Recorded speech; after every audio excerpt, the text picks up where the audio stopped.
When King David was very old, he could not keep warm even when they put covers over him. So his attendants said to him, "Let us look for a young virgin to serve the king and take care of him.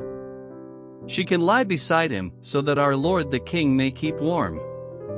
Then they searched throughout Israel for a beautiful young woman and found Abishag, a Shunammite, and brought her to the king. The woman was very beautiful. She took care of the king and waited on him, but the king had no sexual relations with her. Now Adonijah, whose mother was Haggith, put himself forward and said, "I will be king." So he got chariots and horses ready, with 50 men to run ahead of him. His father had never rebuked him by asking, "Why do you behave as you do?" He was also very handsome and was born next after Absalom. Adonijah conferred with Joab son of Zeruiah and with Abiathar the priest, and they gave him their support. But Zadok the priest, Benaiah son of Jehoiada, Nathan the prophet, Shimei and Ray and David's special guard did not join Adonijah. Adonijah then sacrificed sheep, cattle and fattened calves at the stone of Zoheleth near En-Rogel. He invited all his brothers, the king's sons, and all the royal officials of Judah. But he did not invite Nathan the prophet or Benaiah or the special guard or his brother Solomon. Then Nathan asked Bathsheba, Solomon's mother, "Have you not heard that Adonijah, the son of Haggith, has become king, and our Lord David knows nothing about it? Now then, let me advise you how you can save your own life and the life of your son Solomon. Go in to King David and say to him, 'My lord the king, did you not swear to me your servant, surely Solomon your son shall be king after me, and he will sit on my throne? Why then has Adonijah become king? While you are still there talking to the king, I will come in and add my word to what you have said.'" So Bathsheba went to see the aged king in his room, where Abishag the Shunammite was attending him. Bathsheba bowed down, prostrating herself before the king. "What is it you want?" the king asked. She said to him, "My lord, you yourself swore to me your servant by the Lord your God, Solomon your son shall be king after me, and he will sit on my throne. But now Adonijah has become king, and you, my lord the king, do not know about it. He has sacrificed great numbers of cattle, fattened calves, and sheep, and has invited all the king's sons, Abiathar the priest and Joab the commander of the army, but he has not invited Solomon your servant. My lord the king, the eyes of all Israel are on you, to learn from you who will sit on the throne of my lord the king after him. Otherwise, as soon as my lord the king is laid to rest with his ancestors, I and my son Solomon will be treated as criminals." While she was still speaking with the king, Nathan the prophet arrived. And the king was told, "Nathan the prophet is here." So he went before the king and bowed with his face to the ground. Nathan said, "Have you, my lord the king, declared that Adonijah shall be king after you, and that he will sit on your throne? Today he has gone down and sacrificed great numbers of cattle, fattened calves, and sheep. He has invited all the king's sons, the commanders of the army and Abiathar the priest. Right now they are eating and drinking with him and saying, 'Long life King Adonijah.' But me your servant, and Zadok the priest, and Benaiah son of Jehoiada, and your servant Solomon he did not invite. Is this something my lord the king has done without letting his servants know who should sit on the throne of my lord the king after him?" Then King David said, "Call in Bathsheba." So she came into the king's presence and stood before him. The king then took an oath, "As surely as the Lord lives, who has delivered me out of every trouble, I will surely carry out this very day what I swore to you by the Lord, the God of Israel, Solomon your son shall be king after me, and he will sit on my throne in my place."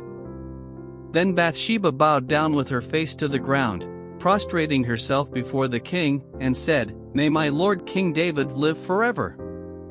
King David said, "Call in Zadok the priest, Nathan the prophet and Benaiah son of Jehoiada." When they came before the king, he said to them, "Take your lord's servants with you and have Solomon my son mount my own mule and take him down to Gihon, there have Zadok the priest and Nathan the prophet anoint him king over Israel. Blow the trumpet and shout, Long life King Solomon! Then you are to go up with him, and he is to come and sit on my throne and reign in my place. I have appointed him ruler over Israel and Judah. Benaiah son of Jehoiada answered the king, Amen. May the Lord, the God of my lord the king, so declare it. As the Lord was with my lord the king, so may he be with Solomon to make his throne even greater than the throne of my lord King David. So Zadok the priest, Nathan the prophet, Benaiah son of Jehoiada, the Kerethites and the Pelethites went down and had Solomon mount King David's mule, and they escorted him to Gihon. Zadok the priest took the horn of oil from the sacred tent and anointed Solomon. Then they sounded the trumpet and all the people shouted, Long life King Solomon! And all the people went up after him, playing pipes and rejoicing greatly, so that the ground shook with the sound. Adonijah and all the guests who were with him heard it as they were finishing their feast. On hearing the sound of the trumpet, Joab asked, What's the meaning of all the noise in the city? Even as he was speaking, Jonathan son of Abiathar the priest arrived. Adonijah said, Come in. A worthy man like you must be bringing good news. Not at all. Jonathan answered, Our Lord King David has made Solomon king. The king has sent with him Zadok the priest, Nathan the prophet, Benaiah son of Jehoiada, the Kerethites and the Pelethites, and they have put him on the king's mule. And Zadok the priest and Nathan the prophet have anointed him king at Gihon. From there they have gone up cheering, and the city resounds with it. That's the noise you hear. Moreover, Solomon has taken his seat on the royal throne. Also, the royal officials have come to congratulate our Lord King David, saying, May your God make Solomon's name more famous than yours and his throne greater than yours. And the king bowed in worship on his bed and said, Praise be to the Lord, the God of Israel, who has allowed my eyes to see a successor on my throne today. At this, all Adonijah's guests rose in alarm and dispersed. But Adonijah, in fear of Solomon, went and took hold of the horns of the altar. Then Solomon was told, Adonijah is afraid of King Solomon and is clinging to the horns of the altar. He says, Let King Solomon swear to me today that he will not put his servant to death with the sword. Solomon replied, If he shows himself to be worthy, not a hair of his head will fall to the ground, but if evil is found in him, he will die. Then King Solomon sent men, and they brought him down from the altar. And Adonijah came and bowed down to King Solomon, and Solomon said, Go to your home. The Lord will repay him for the blood he shed, because without my father David knowing it he attacked 2 men and killed them with the sword. Both of them Abner son of Nah, commander of Israel's army, and Amasa son of Jether, commander of Judah's army were better men and more upright than he. May the guilt of their blood rest on the head of Joab and his descendants forever. But on David and his descendants, his house and his throne, may there be the Lord's peace forever. So Benaiah son of Jehoiada went up and struck down Joab and killed him, and he was buried at his home out in the country. The king put Benaiah son of Jehoiada over the army in Joab's position and replaced Abiathar with Zadok the priest. Then the king sent for Shimei and said to him, Build yourself a house in Jerusalem and live there, but do not go anywhere else. The day you leave and cross the Kidron Valley, you can be sure you will die, your blood will be on your own head. Shimei answered the king, What you say is good. Your servant will do as my lord the king has said. And Shimei stayed in Jerusalem for a long time.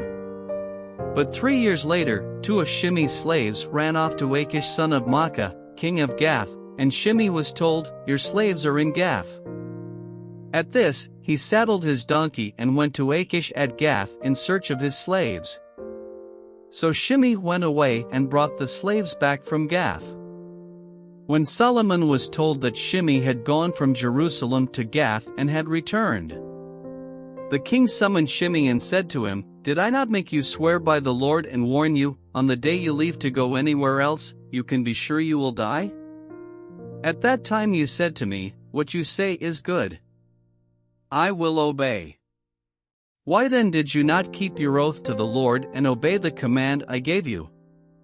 The king also said to Shimei, "You know in your heart all the wrong you did to my father David. Now the Lord will repay you for your wrongdoing.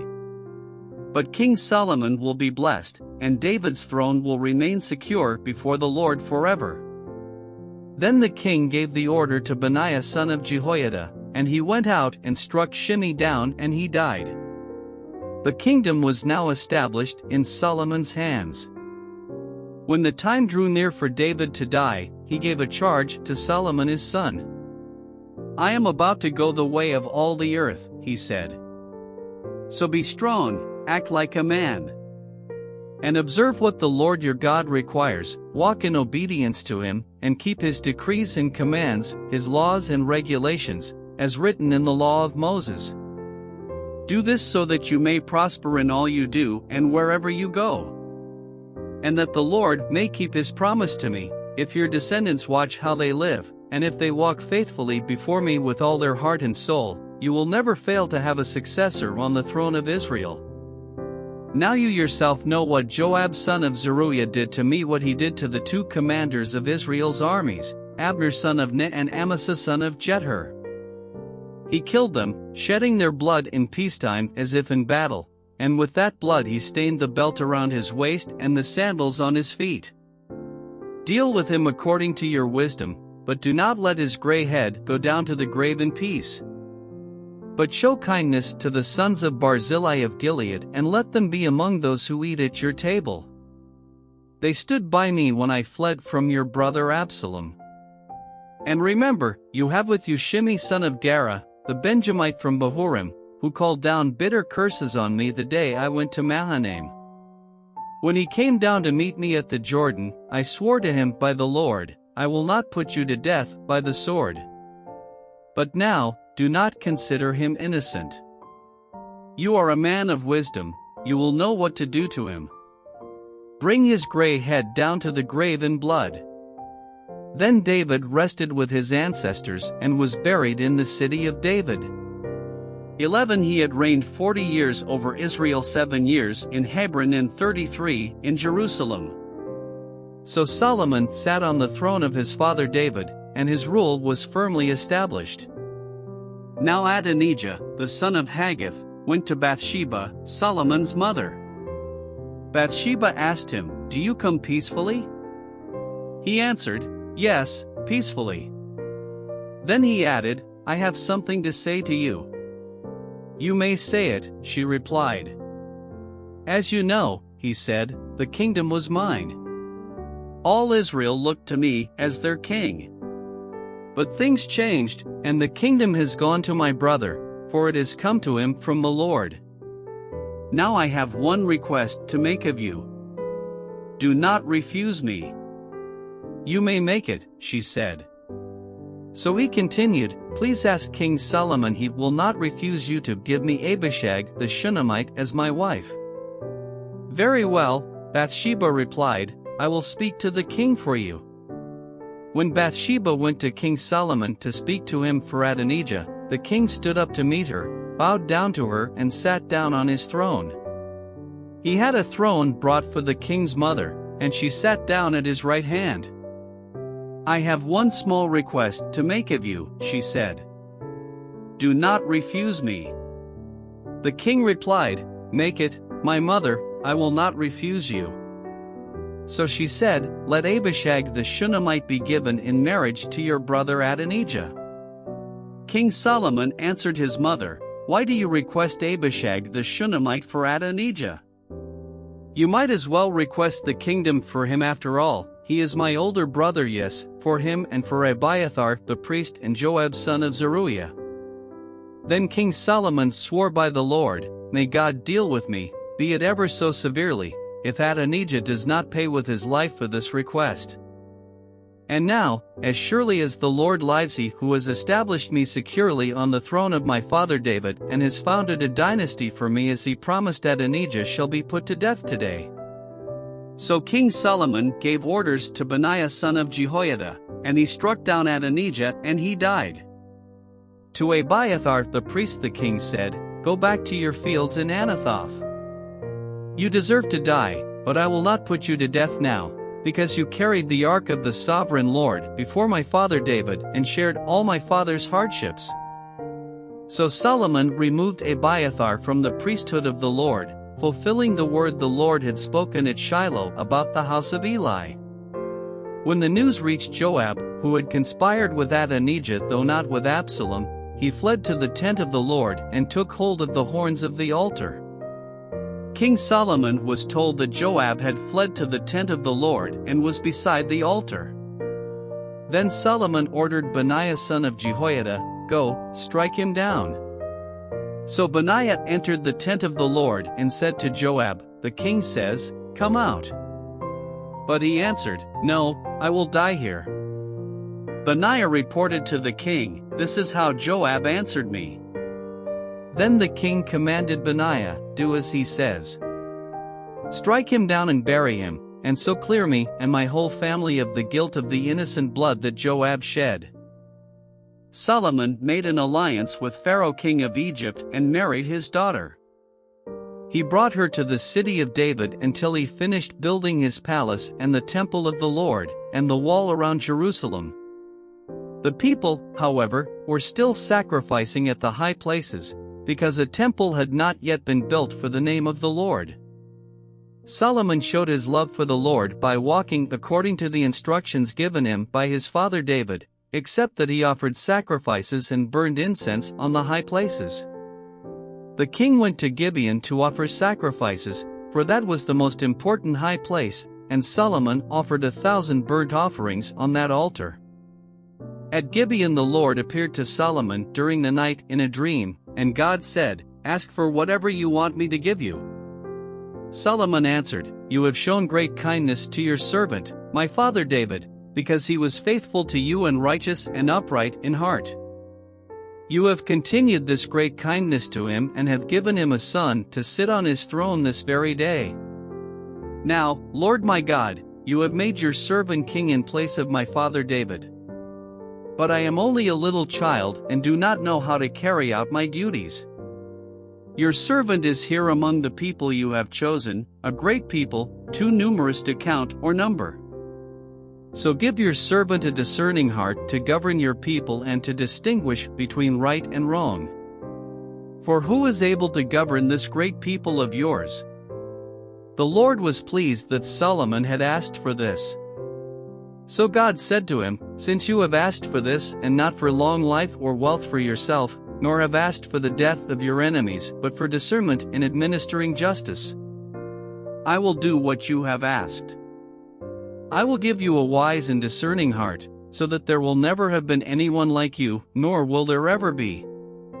Moreover, I will give you what you have not asked for, both wealth and honor, so that in your lifetime you will have no equal among kings. And if you walk in obedience to me and keep my decrees and commands as David your father did, I will give you a long life." Then Solomon awoke and he realized it had been a dream. He returned to Jerusalem, stood before the ark of the Lord's covenant and sacrificed burnt offerings and fellowship offerings. Then he gave a feast for all his court. Now 2 prostitutes came to the king and stood before him. One of them said, "Pardon me, my lord. This woman and I live in the same house, and I had a baby while she was there with me. The 3rd day after my child was born, this woman also had a baby. We were alone, there was no one in the house but the 2 of us. During the night this woman's son died because she lay on him. So she got up in the middle of the night and took my son from my side while I, your servant, was asleep. She put him by her breast and put her dead son by my breast. The next morning, I got up to nurse my son and he was dead. But when I looked at him closely in the morning light, I saw that it wasn't the son I had born." The other woman said, "No. The living one is my son, the dead one is yours." But the first one insisted, "No. The dead one is yours, the living one is mine." And so they argued before the king. The king said, "This one says, 'My son is alive and your son is dead,' while that one says, 'No. Your son is dead and mine is alive.'" Then the king said, "Bring me a sword." So they brought a sword for the king. He then gave an order, "Cut the living child in two and give half to one and half to the other." The woman whose son was alive was deeply moved out of love for her son and said to the king, "Please, my lord, give her the living baby. Don't kill him." But the other said, "Neither I nor you shall have him. Cut him in two." Then the king gave his ruling, "Give the living baby to the first woman. Do not kill him, she is his mother." When all Israel heard the verdict the king had given, they held the king in awe, because they saw that he had wisdom from God to administer justice. So King Solomon ruled over all Israel. And these were his chief officials: Azariah son of Zadok the priest, Elihoreph and Ahijah, sons of Shisha secretaries, Jehoshaphat son of Ahalad recorder, Benaiah son of Jehoiada commander-in-chief, Zadok and Abiathar priests, Azariah son of Nathan in charge of the district governors, Zabud son of Nathan a priest and advisor to the king, Ahishar palace administrator, Adoniram son of Abda in charge of forced labor. Solomon had 12 district governors over all Israel, who supplied provisions for the king and the royal household. Each one had to provide supplies for 1 month in the year. These are their names: Ben-Hur in the hill country of Ephraim, Ben-Dekur in Makaz, Shalbim, Beth-Shemesh and Elon Bethanan. Ben-Hesed in Araboth, Soko and all the land of Hepher were his. Ben-Abinadab in Naphod Dor, he was married to Taphath daughter of Solomon. Bada son of Ahalad in Tanakh and Megiddo, and in all of Beth-Shan next to Zarathan below Jezreel, from Beth-Shan to Abel-Meholah across to Jokmeam. Ben-Jeber in Ramoth-Gilead, the settlements of Jair son of Manasseh in Gilead were his, as well as the region of Argob in Bashan and its 60 large walled cities with bronze gate bars. Ahinadab son of Iddo in Mahanaim. Ahamaz in Naphtali, he had married Basemath daughter of Solomon. Bana son of Hushai in Asher and in Elath. Jehoshaphat son of Paru in Issachar. Shimei son of Elah in Benjamin. Jeber son of Uri in Gilead, the country of Sihon king of the Amorites and the country of Og king of Bashan. He was the only governor over the district. The people of Judah and Israel were as numerous as the sand on the seashore. They ate, they drank, and they were happy. And Solomon ruled over all the kingdoms from the Euphrates River to the land of the Philistines, as far as the border of Egypt. These countries brought tribute and were Solomon's subjects all his life. Solomon's daily provisions were 30 cors of the finest flour and 60 cors of meal, 10 head of stall-fed cattle, 20 of pasture-fed cattle and 100 sheep and goats, as well as deer, gazelles, roebucks and choice fowl.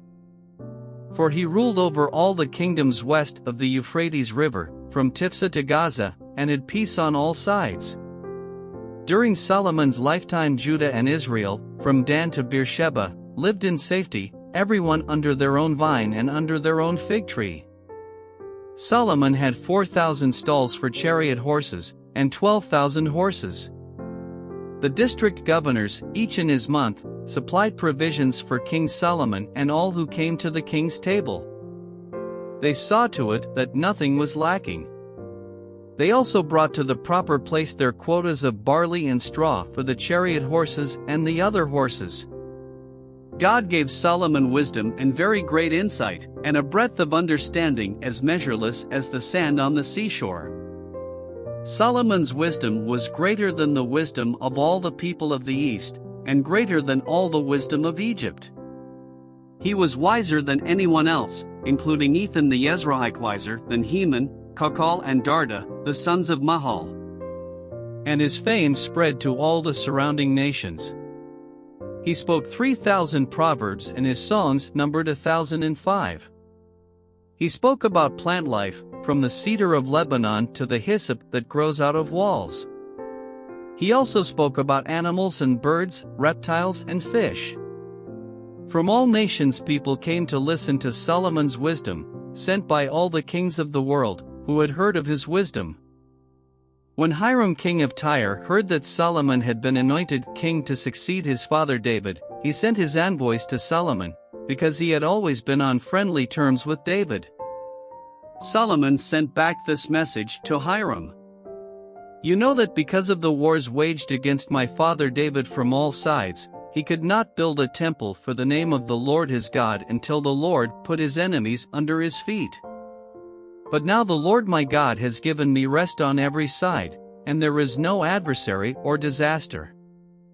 I intend, therefore, to build a temple for the name of the Lord my God, as the Lord told my father David, when he said, Your son whom I will put on the throne in your place will build the temple for my name. So give orders that cedars of Lebanon be cut for me. My men will work with yours, and I will pay you for your men whatever wages you set. You know that we have no one so skilled in felling timber as the Sidonians. When Hiram heard Solomon's message, he was greatly pleased and said, Praise be to the Lord today, for he has given David a wise son to rule over this great nation. So Hiram sent word to Solomon, I have received the message you sent me and will do all you want in providing the cedar and juniper logs. My men will haul them down from Lebanon to the Mediterranean Sea, and I will float them as rafts by sea to the place you specify. There I will separate them and you can take them away. And you are to grant my wish by providing food for my royal household. In this way Hiram kept Solomon supplied with all the cedar and juniper logs he wanted. And Solomon gave Hiram 20,000 cores of wheat as food for his household, in addition to 20,000 baths of pressed olive oil. Solomon continued to do this for Hiram year after year. The Lord gave Solomon wisdom, just as he had promised him. There were peaceful relations between Hiram and Solomon, and the two of them made a treaty.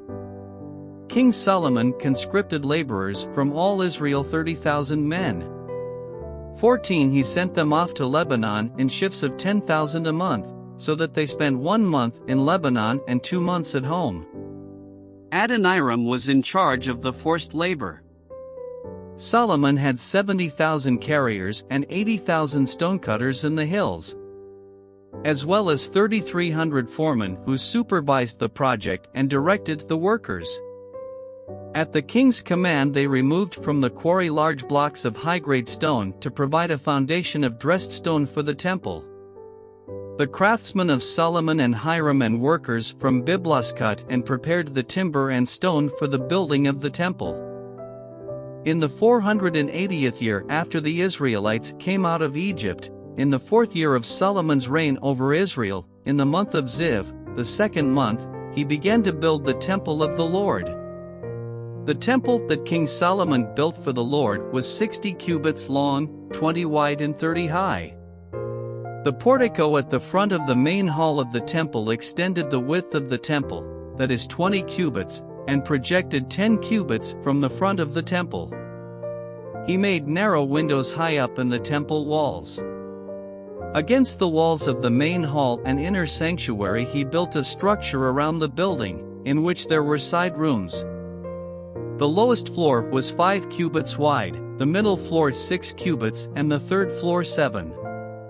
He made offset ledges around the outside of the temple so that nothing would be inserted into the temple walls. In building the temple, only blocks dressed at the quarry were used, and no hammer, chisel or any other iron tool was heard at the temple site while it was being built. The entrance to the lowest floor was on the south side of the temple. A stairway led up to the middle level and from there to the third. So he built the temple and completed it, roofing it with beams and cedar planks. And he built the side rooms all along the temple. The height of each was 5 cubits, and they were attached to the temple by beams of cedar. The word of the Lord came to Solomon. As for this temple you are building, if you follow my decrees, observe my laws and keep all my commands and obey them, I will fulfill through you the promise I gave to David your father. And I will live among the Israelites and will not abandon my people Israel. So Solomon built the temple and completed it. He lined its interior walls with cedar boards, paneling them from the floor of the temple to the ceiling, and covered the floor of the temple with planks of juniper. He partitioned off 20 cubits at the rear of the temple with cedar boards from floor to ceiling to form within the temple an inner sanctuary, the most holy place. The main hall in front of this room was 40 cubits long. The inside of the temple was cedar, carved with gourds and open flowers. Everything was cedar, no stone was to be seen. He prepared the inner sanctuary within the temple to set the Ark of the Covenant of the Lord there. The inner sanctuary was 20 cubits long, 20 wide and 20 high. He overlaid the inside with pure gold, and he also overlaid the altar of cedar. Solomon covered the inside of the temple with pure gold, and he extended gold chains across the front of the inner sanctuary, which was overlaid with gold. So he overlaid the whole interior with gold. He also overlaid with gold the altar that belonged to the inner sanctuary. For the inner sanctuary he made a pair of cherubim out of olive wood, each 10 cubits high. One wing of the first cherub was 5 cubits long, and the other wing 5 cubits 10 cubits from wingtip to wingtip. The second cherub also measured 10 cubits, for the two cherubim were identical in size and shape. The height of each cherub was 10 cubits. He placed the cherubim inside the innermost room of the temple, with their wings spread out. The wing of one cherub touched one wall, while the wing of the other touched the other wall, and their wings touched each other in the middle of the room. He overlaid the cherubim with gold. On the walls all around the temple, in both the inner and outer rooms, he carved cherubim, palm trees, and open flowers. He also covered the floors of both the inner and outer rooms of the temple with gold. For the entrance to the inner sanctuary he made doors out of olive wood that were 1/5 of the width of the sanctuary.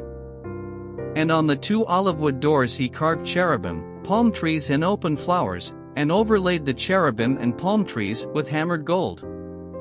In the same way, for the entrance to the main hall he made doorframes out of olive wood that were 1/4 of the width of the hall.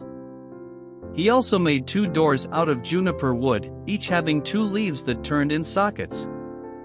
He carved cherubim, palm trees and open flowers on them and overlaid them with gold hammered evenly over the carvings. And he built the inner courtyard of 3 courses of dressed stone and 1 course of trimmed cedar beams. The foundation of the temple of the Lord was laid in the 4th year, in the month of Ziv. In the 11th year, in the month of Bul, the 8th month, the temple was finished in all its details according to its specifications. He had spent 7 years building it. It took Solomon 13 years, however, to complete the construction of his palace. He built the palace of the forest of Lebanon 100 cubits long, 50 wide and 30 high, with 4 rows of cedar columns supporting trimmed cedar beams. It was roofed with cedar above the beams that rested on the columns, 45 beams, 15 to a row. Its windows were placed high in sets of 3, facing each other. All the doorways had rectangular frames. They were in the front part in sets of 3, facing each other. He made a colonnade 50 cubits long and 30 wide. In front of it was a portico, and in front of that were pillars and an overhanging roof. He built the throne hall, the hall of justice, where he was to judge, and he covered it with cedar from floor to ceiling. And the palace in which he was to live, set farther back, was similar in design. Solomon also made a palace like this hall for Pharaoh's daughter, whom he had married. All these structures, from the outside to the great courtyard and from foundation to eaves, were made of blocks of high-grade stone cut to size and smoothed on their inner and outer faces. The foundations were laid with large stones of good quality, some measuring 10 cubits and some 8. Above were high-grade stones, cut to size, and cedar beams. The great courtyard was surrounded by a wall of 3 courses of dressed stone and 1 course of trimmed cedar beams, as was the inner courtyard of the temple of the Lord with its portico. King Solomon sent to Tyre and brought Huram, whose mother was a widow from the tribe of Naphtali and whose father was from Tyre and a skilled craftsman in bronze. Huram was filled with wisdom, with understanding, and with knowledge to do all kinds of bronze work. He came to King Solomon and did all the work assigned to him. He cast 2 bronze pillars, each 18 cubits high and 12 cubits in circumference. He also made 2 capitals of cast bronze to set on the tops of the pillars, each capital was 5 cubits high. A network of interwoven chains adorned the capitals on top of the pillars, 7 for each capital. He made pomegranates in 2 rows encircling each network to decorate the capitals on top of the pillars. He did the same for each capital. The capitals on top of the pillars in the portico were in the shape of lilies, 4 cubits high. On the capitals of both pillars, above the bowl-shaped part next to the network, were the 200 pomegranates in rows all around. He erected the pillars at the portico of the temple. The pillar to the south he named Jachin and the one to the north Boaz. The capitals on top were in the shape of lilies. And so the work on the pillars was completed. He made the sea of cast metal, circular in shape, measuring 10 cubits from rim to rim and 5 cubits high. It took a line of 30 cubits to measure around it. Below the rim, gourds encircled at 10 to a cubit. The gourds were cast in 2 rows in one piece with the sea. The sea stood on 12 bulls, 3 facing north, 3 facing west, 3 facing south and 3 facing east. The sea rested on top of them, and their hindquarters were toward the center. It was a handbreadth in thickness, and its rim was like the rim of a cup, like a lily blossom. It held 2,000 baths. He also made 10 movable stands of bronze, each was 4 cubits long, 4 wide and 3 high. This is how the stands were made. They had side panels attached to uprights. On the panels between the uprights were lions, bulls, and cherubim, and on the uprights as well. Above and below the lions and bulls were wreaths of hammered work. Each stand had 4 bronze wheels with bronze axles, and each had a basin resting on 4 supports, cast with wreaths on each side. On the inside of the stand there was an opening that had a circular frame 1 cubit deep. This opening was round, and with its basework it measured 1.5 cubits. Around its opening there was engraving. The panels of the stands were square, not round. The 4 wheels were under the panels, and the axles of the wheels were attached to the stand. The diameter of each wheel was 1.5 cubits. The wheels were made like chariot wheels. The axles, rims, spokes and hubs were all of cast metal. Each stand had 4 handles, 1 on each corner, projecting from the stand. At the top of the stand there was a circular band 0.5 cubit deep. The supports and panels were attached to the top of the stand. He engraved cherubim, lions and palm trees on the surfaces of the supports and on the panels, in every available space, with wreaths all around. This is the way he made the 10 stands. They were all cast in the same molds and were identical in size and shape. He then made 10 bronze basins, each holding 40 baths and measuring 4 cubits across, 1 basin to go on each of the 10 stands. He placed 5 of the stands on the south side of the temple and 5 on the north. He placed the sea on the south side, at the southeast corner of the temple. He also made the pots and shovels and sprinkling bowls.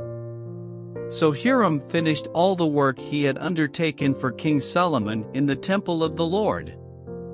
The 2 pillars, the 2 bowl-shaped capitals on top of the pillars, the 2 sets of network decorating the 2 bowl-shaped capitals on top of the pillars.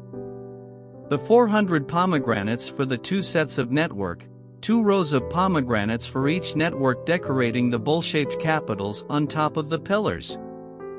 The 10 stands with their 10 basins. The sea and the 12 bowls under it. The pots, shovels, and sprinkling bowls. All these objects that Hiram made for King Solomon for the temple of the Lord were of burnished bronze. The king had them cast in clay molds in the plain of the Jordan between Succoth and Zarethan. Solomon left all these things unweighed, because there were so many, the weight of the bronze was not determined.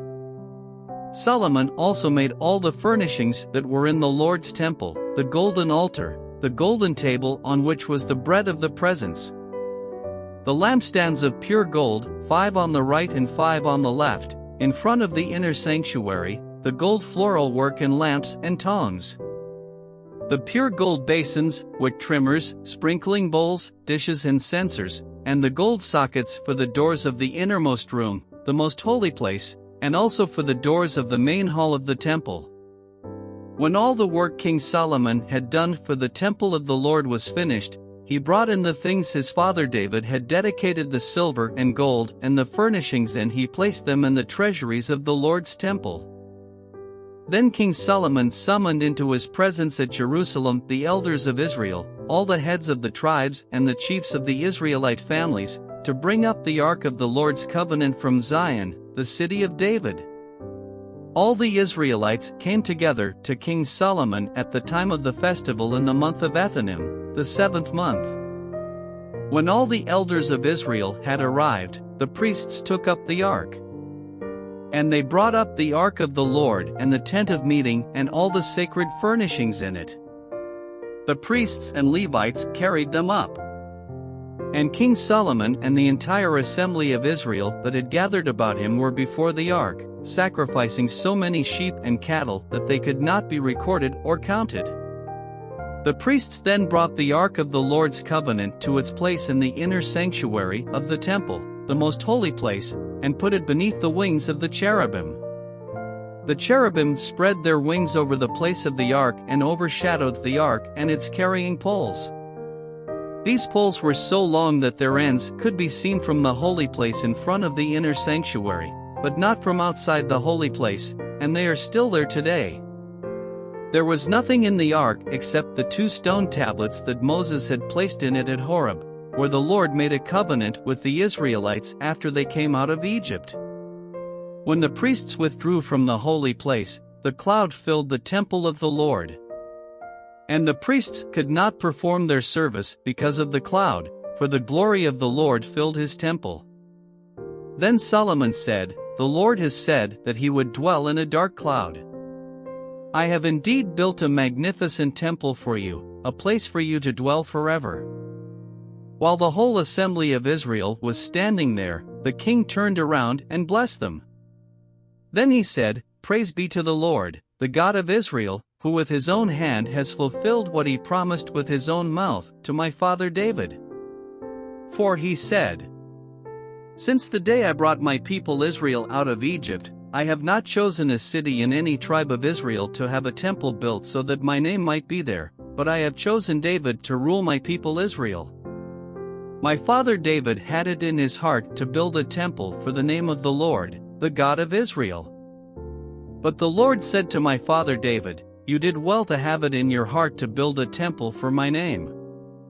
Nevertheless, you are not the one to build the temple, but your son, your own flesh and blood, he is the one who will build the temple for my name.'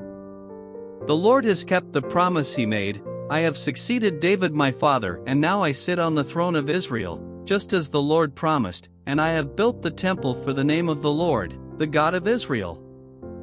I have provided a place there for the ark, in which is the covenant of the Lord that he made with our ancestors when he brought them out of Egypt." Then Solomon stood before the altar of the Lord in front of the whole assembly of Israel, spread out his hands toward heaven. and said, Lord, the God of Israel, there is no God like you in heaven above or on earth below you, who keep your covenant of love with your servants who continue wholeheartedly in your way. You have kept your promise to your servant David my father. With your mouth you have promised, and with your hand you have fulfilled it as it is today. Now Lord, the God of Israel, keep for your servant David my father the promises you made to him when you said, You shall never fail to have a successor to sit before me on the throne of Israel, if only your descendants are careful in all they do to walk before me faithfully as you have done. And now, God of Israel, let your word that you promised your servant David my father come true. But will God really dwell on earth? The heavens, even the highest heaven, cannot contain you. How much less this temple I have built? Yet give attention to your servant's prayer and his plea for mercy, Lord my God. Hear the cry and the prayer that your servant is praying in your presence this day.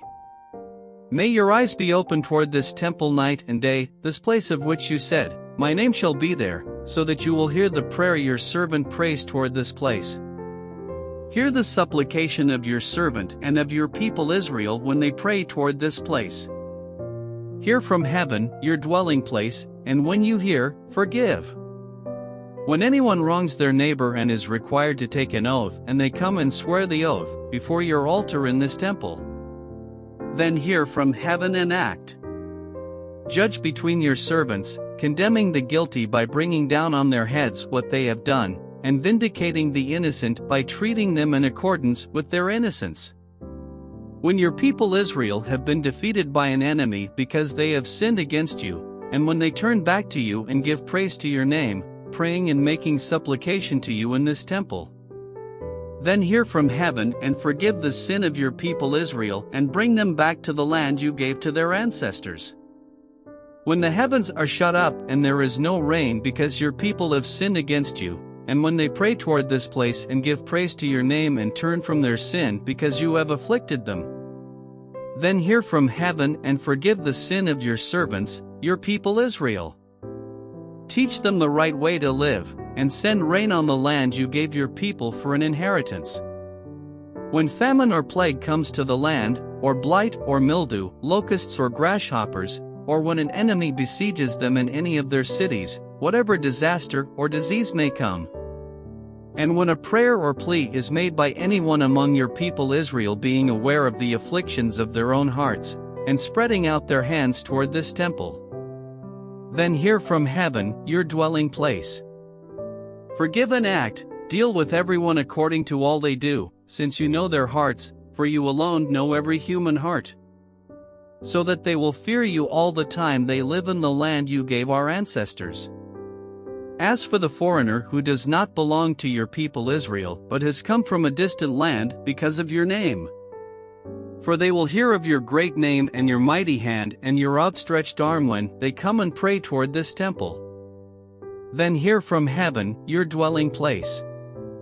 Do whatever the foreigner asks of you, so that all the peoples of the earth may know your name and fear you, as do your own people Israel, and may know that this house I have built bears your name. When your people go to war against their enemies, wherever you send them, and when they pray to the Lord toward the city you have chosen and the temple I have built for your name, then hear from heaven their prayer and their plea, and uphold their cause. When they sin against you, for there is no one who does not sin, and you become angry with them and give them over to their enemies, who take them captive to their own lands, far away or near. And if they have a change of heart in the land where they are held captive, and repent and plead with you in the land of their captors, and say, We have sinned, we have done wrong, we have acted wickedly. And if they turn back to you with all their heart and soul in the land of their enemies who took them captive, and pray to you toward the land you gave their ancestors, toward the city you have chosen and the temple I have built for your name, then from heaven, your dwelling place, hear their prayer and their plea, and uphold their cause. And forgive your people who have sinned against you, forgive all the offenses they have committed against you, and cause their captors to show them mercy.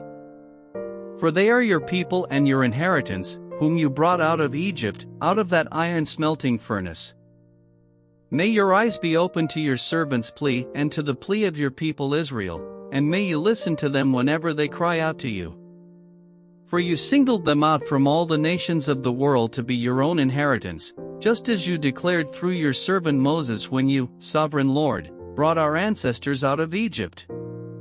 When Solomon had finished all these prayers and supplications to the Lord, he rose from before the altar of the Lord, where he had been kneeling with his hands spread out toward heaven. He stood and blessed the whole assembly of Israel in a loud voice, saying, "Praise be to the Lord, who has given rest to his people Israel just as he promised." Not one word has failed of all the good promises he gave through his servant Moses. May the Lord our God be with us as he was with our ancestors, may he never leave us nor forsake us. May he turn our hearts to him, to walk in obedience to him and keep the commands, decrees and laws he gave our ancestors. And may these words of mine, which I have prayed before the Lord, be near to the Lord our God day and night, that he may uphold the cause of his servant and the cause of his people Israel according to each day's need. So that all the peoples of the earth may know that the Lord is God and that there is no other. And may your hearts be fully committed to the Lord our God, to live by his decrees and obey his commands, as at this time. Then the king and all Israel with him offered sacrifices before the Lord. 63 Solomon offered a sacrifice of fellowship offerings to the Lord, 22,000 cattle and 120,000 sheep and goats. So the king and all the Israelites dedicated the temple of the Lord.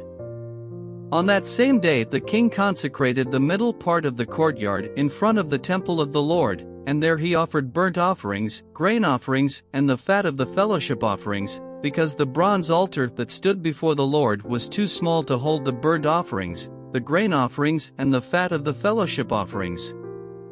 So Solomon observed the festival at that time, and all Israel with him a vast assembly, people from Lebo-Hamath to the Wadi of Egypt.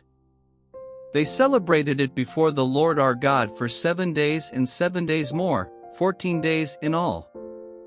On the following day he sent the people away. They blessed the king and then went home, joyful and glad in heart for all the good things the Lord had done for his servant David and his people Israel. When Solomon had finished building the temple of the Lord and the royal palace, and had achieved all he had desired to do, the Lord appeared to him a second time, as he had appeared to him at Gibeon. The Lord said to him, "I have heard the prayer and plea you have made before me. I have consecrated this temple, which you have built, by putting my name there forever. My eyes and my heart will always be there. As for you, if you walk before me faithfully with integrity of heart and uprightness, as David your father did, and do all I command and observe my decrees and laws, I will establish your royal throne over Israel forever, as I promised David your father when I said, 'You shall never fail to have a successor on the throne of Israel.'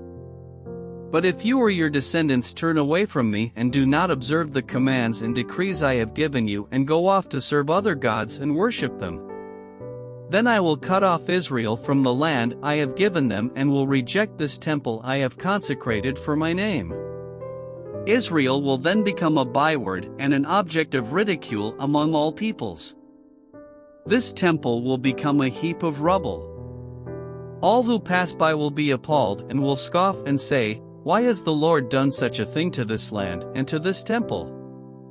9 people will answer, 'Because they have forsaken the Lord their God, who brought their ancestors out of Egypt, and have embraced other gods, worshipping and serving them. That is why the Lord brought all this disaster on them.'"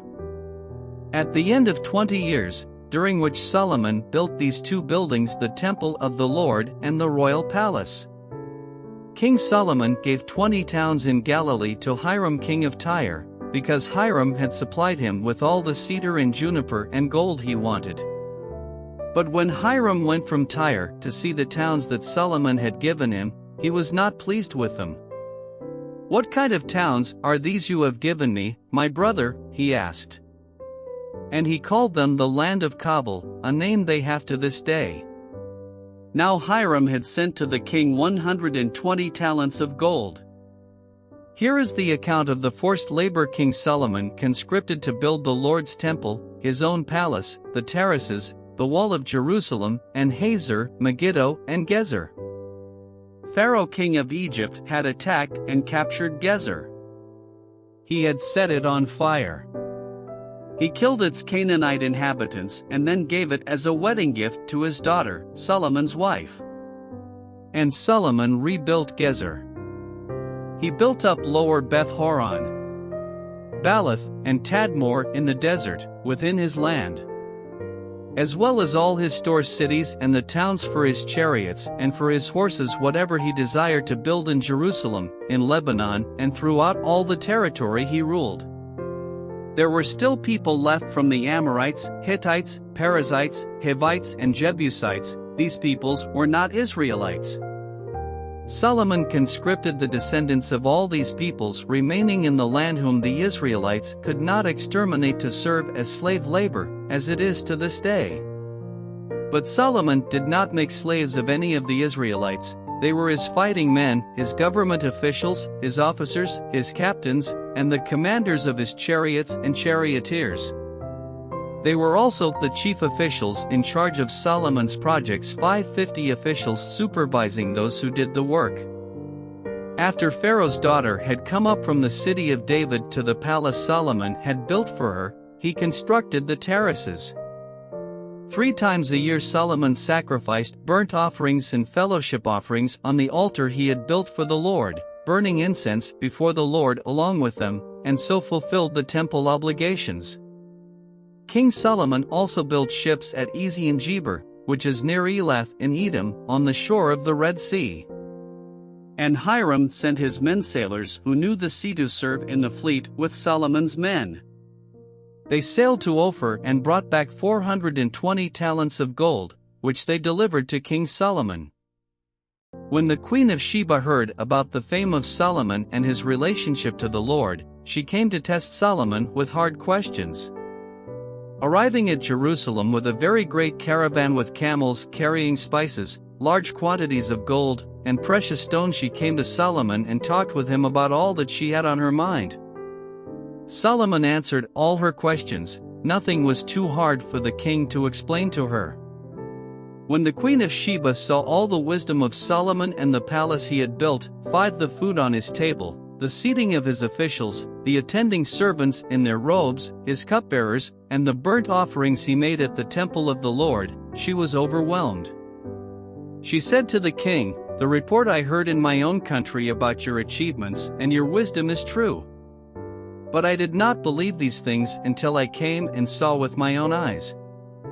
Indeed, not even half was told me. In wisdom and wealth you have far exceeded the report I heard. How happy your people must be! How happy your officials, who continually stand before you and hear your wisdom! Praise be to the Lord your God, who has delighted in you and placed you on the throne of Israel.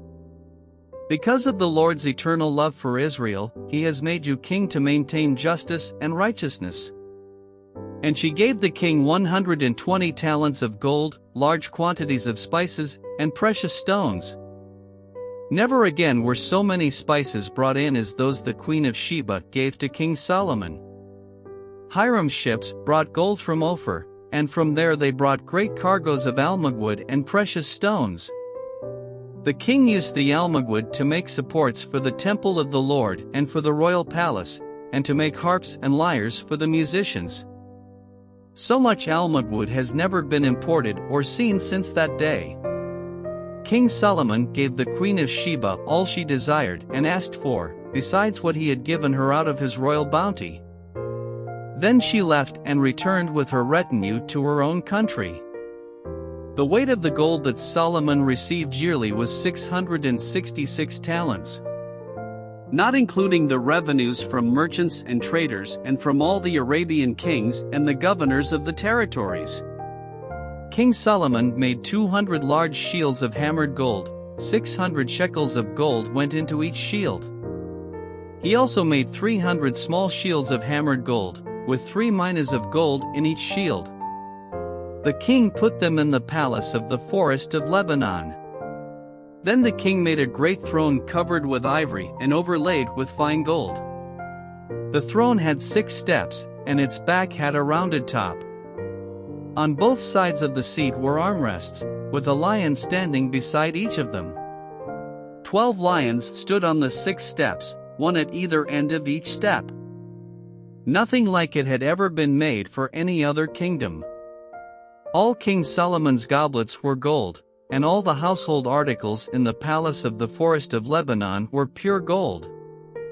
Nothing was made of silver, because silver was considered of little value in Solomon's days.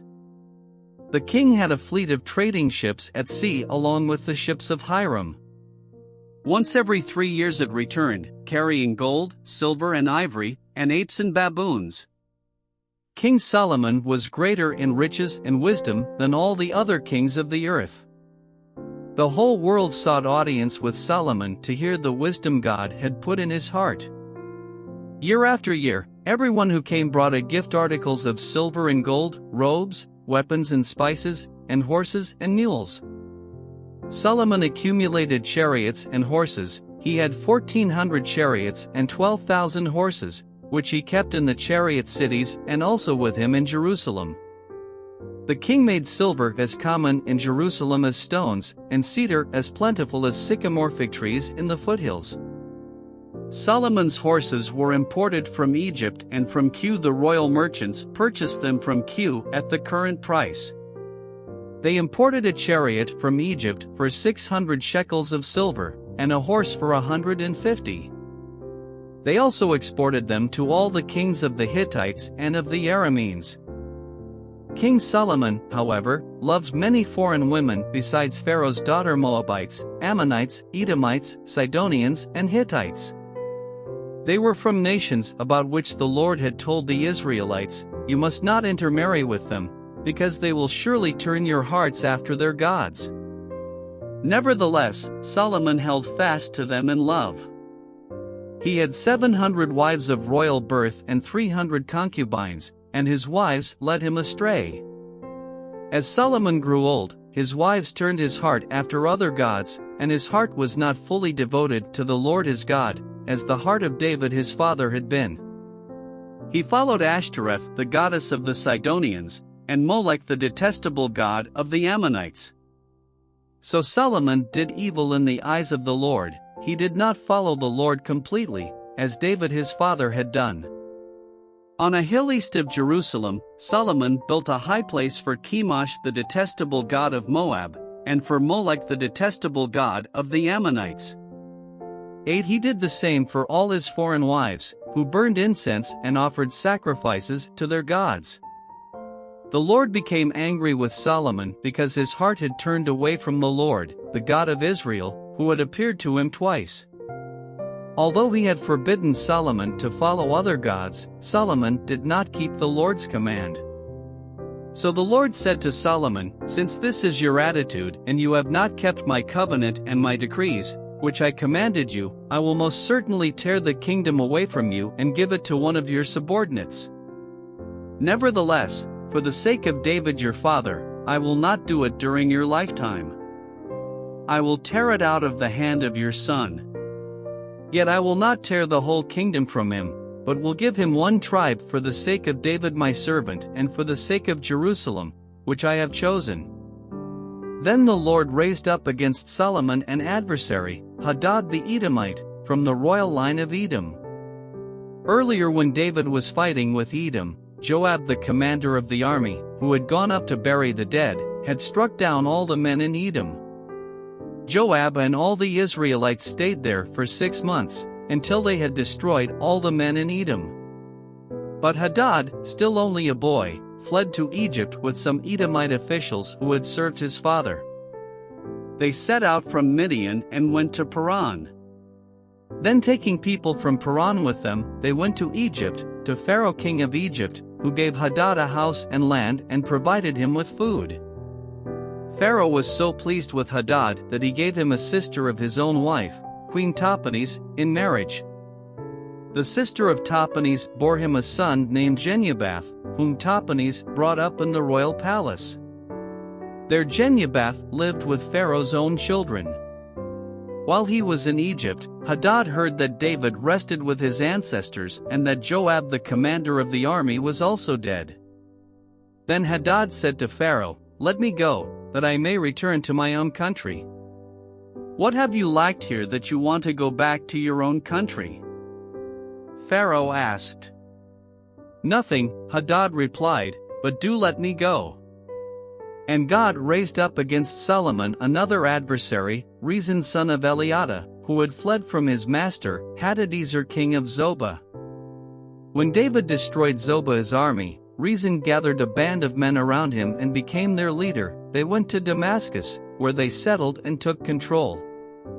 Rezin was Israel's adversary as long as Solomon lived, adding to the trouble caused by Hadad. So Rezin ruled in Aram and was hostile toward Israel. Also, Jeroboam son of Nebat rebelled against the king. He was one of Solomon's officials, an Ephraimite from Zerida, and his mother was a widow named Zeruiah. Here is the account of how he rebelled against the king. Solomon had built the terraces and had filled in the gap in the wall of the city of David his father. Now Jeroboam was a man of standing, and when Solomon saw how well the young man did his work, he put him in charge of the whole labor force of the tribes of Joseph. About that time Jeroboam was going out of Jerusalem, and Ahijah the prophet of Shiloh met him on the way, wearing a new cloak. The two of them were alone out in the country. And Ahijah took hold of the new cloak he was wearing and tore it into 12 pieces. Then he said to Jeroboam, "Take 10 pieces for yourself, for this is what the Lord, the God of Israel, says, See, I am going to tear the kingdom out of Solomon's hand and give you 10 tribes. But for the sake of my servant David and the city of Jerusalem, which I have chosen out of all the tribes of Israel, he will have 1 tribe. I will do this because they have forsaken me and worshipped Ashtoreth the goddess of the Sidonians, Chemosh the god of the Moabites, and Molech the god of the Ammonites, and have not walked in obedience to me, nor done what is right in my eyes, nor kept my decrees and laws as David, Solomon's father, did. But I will not take the whole kingdom out of Solomon's hand. I have made him ruler all the days of his life for the sake of David my servant, whom I chose and who obeyed my commands and decrees. I will take the kingdom from his son's hands and give you 10 tribes. I will give 1 tribe to his son so that David my servant may always have a lamp before me in Jerusalem, the city where I chose to put my name. However, as for you, I will take you, and you will rule over all that your heart desires. You will be king over Israel. If you do whatever I command you and walk in obedience to me and do what is right in my eyes by obeying my decrees and commands, as David my servant did, I will be with you. I will build you a dynasty as enduring as the one I built for David and will give Israel to you. I will humble David's descendants because of this, but not forever." Solomon tried to kill Jeroboam, but Jeroboam fled to Egypt, to Shishak the king, and stayed there until Solomon's death. As for the other events of Solomon's reign, all he did and the wisdom he displayed, are they not written in the book of the annals of Solomon?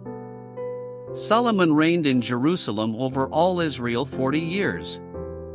Then he rested with his ancestors and was buried in the city of David his father. And Rehoboam his son succeeded him as king. Rehoboam went to Shechem, for all Israel had gone there to make him king. When Jeroboam son of Nebat heard this, he was still in Egypt, where he had fled from King Solomon. He returned from Egypt. So they sent for Jeroboam, and he and the whole assembly of Israel went to Rehoboam and said to him, "Your father put a heavy yoke on us, but now lighten the harsh labor and the heavy yoke he put on us, and we will serve you." Rehoboam answered, "Go away for 3 days and then come back to me." So the people went away. Then King Rehoboam consulted the elders who had served his father Solomon during his lifetime. "How would you advise me to answer these people?" he asked. They replied, "If today you will be a servant to these people and serve them and give them a favorable answer, they will always be your servants. But Rehoboam rejected the advice the elders gave him and consulted the young men who had grown up with him and were serving him. He asked them, "What is your advice? How should we answer these people who say to me, 'Lighten the yoke your father put on us'?" The young men who had grown up with him replied, "These people have said to you, 'Your father put a heavy yoke on us, but make our yoke lighter.' Now tell them, 'My little finger is thicker than my father's waist. My father laid on you a heavy yoke, I will make it even heavier. My father scourged you with whips, I will scourge you with scorpions." 3 days later Jeroboam and all the people returned to Rehoboam, as the king had said, "Come back to me in 3 days." The king answered the people harshly, rejecting the advice given him by the elders. He followed the advice of the young men and said, "My father made your yoke heavy, I will make it even heavier. My father scourged you with whips, I will scourge you with scorpions." So the king did not listen to the people, for this turn of events was from the Lord, to fulfill the word the Lord had spoken to Jeroboam son of Nebat through Ahijah the Shilonite. When all Israel saw that the king refused to listen to them, they answered the king, "What share do we have in David, what part in Jesse's son? To your tents, Israel. Look after your own house, David." So the Israelites went home. But as for the Israelites who were living in the towns of Judah, Rehoboam still ruled over them. King Rehoboam sent out Adoniram, who was in charge of forced labor, but all Israel stoned him to death. King Rehoboam, however, managed to get into his chariot and escape to Jerusalem. So Israel has been in rebellion against the house of David to this day. When all the Israelites heard that Jeroboam had returned, they sent and called him to the assembly and made him king over all Israel. Only the tribe of Judah remained loyal to the house of David. When Rehoboam arrived in Jerusalem, he mustered all Judah and the tribe of Benjamin 180,000 able young men to go to war against Israel and to regain the kingdom for Rehoboam son of Solomon. But this word of God came to Shemaiah the man of God. "Say to Rehoboam son of Solomon king of Judah, to all Judah and Benjamin, and to the rest of the people, this is what the Lord says, do not go up to fight against your brothers, the Israelites. Go home, every one of you, for this is my doing." So they obeyed the word of the Lord and went home again, as the Lord had ordered. Then Jeroboam fortified Shechem in the hill country of Ephraim and lived there. From there he went out and built up Peniel. Jeroboam thought to himself, "The kingdom will now likely revert to the house of David. If these people go up to offer sacrifices at the temple of the Lord in Jerusalem, they will again give their allegiance to their lord, Rehoboam king of Judah. They will kill me and return to King Rehoboam." After seeking advice, the king made 2 golden calves. He said to the people, "It is too much for you to go up to Jerusalem. Here are your gods, Israel, who brought you up out of Egypt." One he set up in Bethel, and the other in Dan. And this thing became a sin. The people came to worship the one at Bethel and went as far as Dan to worship the other. Jeroboam built shrines on high places and appointed priests from all sorts of people, even though they were not Levites. He instituted a festival on the 15th day of the 8th month, like the festival held in Judah, and offered sacrifices on the altar. This he did in Bethel, sacrificing to the calves he had made. And at Bethel he also installed priests at the high places he had made. On the 15th day of the 8th month, a month of his own choosing, he offered sacrifices on the altar he had built at Bethel. So he instituted the festival for the Israelites and went up to the altar to make offerings. By the word of the Lord a man of God came from Judah to Bethel, as Jeroboam was standing by the altar to make an offering. By the word of the Lord he cried out against the altar, "Altar, altar! This is what the Lord says, a son named Josiah will be born to the house of David. On you he will sacrifice the priests of the high places who make offerings here, and human bones will be burned on you." That same day the man of God gave a sign. "This is the sign the Lord has declared. The altar will be split apart and the ashes on it will be poured out." When King Jeroboam heard what the man of God cried out against the altar at Bethel, he stretched out his hand from the altar and said, "Seize him." But the hand he stretched out toward the man shriveled up, so that he could not pull it back. Also, the altar was split apart and its ashes poured out according to the sign given by the man of God by the word of the Lord.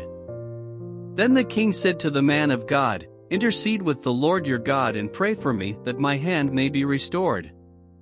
So the man of God interceded with the Lord, and the king's hand was restored and became as it was before. The king said to the man of God, "Come home with me for a meal, and I will give you a gift." But the man of God answered the king, "Even if you were to give me half your possessions, I would not go with you, nor would I eat bread or drink water here. For I was commanded by the word of the Lord, you must not eat bread or drink water or return by the way you came." So he took another road and did not return by the way he had come to Bethel. Now there was a certain old prophet living in Bethel, whose sons came and told him all that the man of God had done there that day. They also told their father what he had said to the king. Their father asked them, "Which way did he go?" And his sons showed him which road the man of God from Judah had taken. So he said to his sons, "Saddle the donkey for me." And when they had saddled the donkey for him, he mounted it and rode after the man of God. He found him sitting under an oak tree and asked, "Are you the man of God who came from Judah?" "I am," he replied. So the prophet said to him, "Come home with me and eat." The man of God said, "I cannot turn back and go with you, nor can I eat bread or drink water with you in this place. I have been told by the word of the Lord, you must not eat bread or drink water there or return by the way you came." The old prophet answered, "I too am a prophet, as you are." And an angel said to me by the word of the Lord, "Bring him back with you to your house so that he may eat bread and drink water." But he was lying to him. So the man of God returned with him and ate and drank in his house. While they were sitting at the table, the word of the Lord came to the old prophet who had brought him back. He cried out to the man of God who had come from Judah, "This is what the Lord says, you have defied the word of the Lord and have not kept the command the Lord your God gave you. You came back and ate bread and drank water in the place where he told you not to eat or drink. Therefore your body will not be buried in the tomb of your ancestors." When the man of God had finished eating and drinking, the prophet who had brought him back saddled his donkey for him. As he went on his way, a lion met him on the road and killed him, and his body was left lying on the road, with both the donkey and the lion standing beside it. Some people who passed by saw the body lying there, with the lion standing beside the body, and they went and reported it in the city where the old prophet lived. When the prophet who had brought him back from his journey heard of it, he said, "It is the man of God who defied the word of the Lord. The Lord has given him over to the lion, which has mauled him and killed him, as the word of the Lord had warned him." The prophet said to his sons, "Saddle the donkey for me," and they did so. Then he went out and found the body lying on the road, with the donkey and the lion standing beside it. The lion had neither eaten the body nor mauled the donkey. So the prophet picked up the body of the man of God, laid it on the donkey, and brought it back to his own city to mourn for him and bury him. Then he laid the body in his own tomb, and they mourned over him and said, "Alas, my brother." After burying him, he said to his sons, "When I die, bury me in the grave where the man of God is buried, lay my bones beside his bones." For the message he declared by the word of the Lord against the altar in Bethel and against all the shrines on the high places in the towns of Samaria will certainly come true. Even after this, Jeroboam did not change his evil ways, but once more appointed priests for the high places from all sorts of people. Anyone who wanted to become a priest he consecrated for the high places. This was the sin of the house of Jeroboam that led to its downfall and to its destruction from the face of the earth. At that time Abijah son of Jeroboam became ill. And Jeroboam said to his wife, "Go, disguise yourself, so you won't be recognized as the wife of Jeroboam. Then go to Shiloh. Ahijah the prophet is there, the one who told me I would be king over this people. Take 10 loaves of bread with you, some cakes and a jar of honey, and go to him. He will tell you what will happen to the boy." So Jeroboam's wife did what he said and went to Ahijah's house in Shiloh. Now Ahijah could not see, his sight was gone because of his age. But the Lord had told Ahijah, "Jeroboam's wife is coming to ask you about her son, for he is ill, and you are to give her such and such an answer. When she arrives, she will pretend to be someone else." So when Ahijah heard the sound of her footsteps at the door, he said, "Come in, wife of Jeroboam. Why this pretense? I have been sent to you with bad news. Go, tell Jeroboam that this is what the Lord, the God of Israel, says, I raised you up from among the people and appointed you ruler over my people Israel. I tore the kingdom away from the house of David and gave it to you, but you have not been like my servant David, who kept my commands and followed me with all his heart, doing only what was right in my eyes. You have done more evil than all who lived before you. You have made for yourself other gods, idols made of metal. You have aroused my anger and turned your back on me. Because of this, I am going to bring disaster on the house of Jeroboam. I will cut off from Jeroboam every last male in Israel, slave or free. I will burn up the house of Jeroboam as one burns dung, until it is all gone. Dogs will eat those belonging to Jeroboam who die in the city, and the birds will feed on those who die in the country. The Lord has spoken. As for you, go back home. When you set foot in your city, the boy will die. All Israel will mourn for him and bury him. He is the only one belonging to Jeroboam who will be buried, because he is the only one in the house of Jeroboam in whom the Lord, the God of Israel, has found anything good. The Lord will raise up for himself a king over Israel who will cut off the family of Jeroboam. Even now this is beginning to happen. And the Lord will strike Israel, so that it will be like a reed swaying in the water. He will uproot Israel from this good land that he gave to their ancestors and scatter them beyond the Euphrates River, because they aroused the Lord's anger by making Asherah poles. And he will give Israel up because of the sins Jeroboam has committed and has caused Israel to commit. Then Jeroboam's wife got up and left and went to Tirzah. As soon as she stepped over the threshold of the house, the boy died. They buried him, and all Israel mourned for him, as the Lord had said through his servant the prophet Ahijah. The other events of Jeroboam's reign, his wars and how he ruled, are written in the book of the annals of the kings of Israel. He reigned for 22 years and then rested with his ancestors. And Nadab his son succeeded him as king. Rehoboam son of Solomon was king in Judah. He was 41 years old when he became king, and he reigned 17 years in Jerusalem, the city the Lord had chosen out of all the tribes of Israel in which to put his name. His mother's name was Naamah, she was an Ammonite. Judah did evil in the eyes of the Lord. By the sins they committed, they stirred up his jealous anger more than those who were before them had done. They also set up for themselves high places, sacred stones and Asherah poles on every high hill and under every spreading tree. There were even male-shrined prostitutes in the land. The people engaged in all the detestable practices of the nations the Lord had driven out before the Israelites. In the 5th year of King Rehoboam, Shishak king of Egypt attacked Jerusalem. He carried off the treasures of the temple of the Lord and the treasures of the royal palace. He took everything, including all the gold shields Solomon had made. So King Rehoboam made bronze shields to replace them and assigned these to the commanders of the guard on duty at the entrance to the royal palace.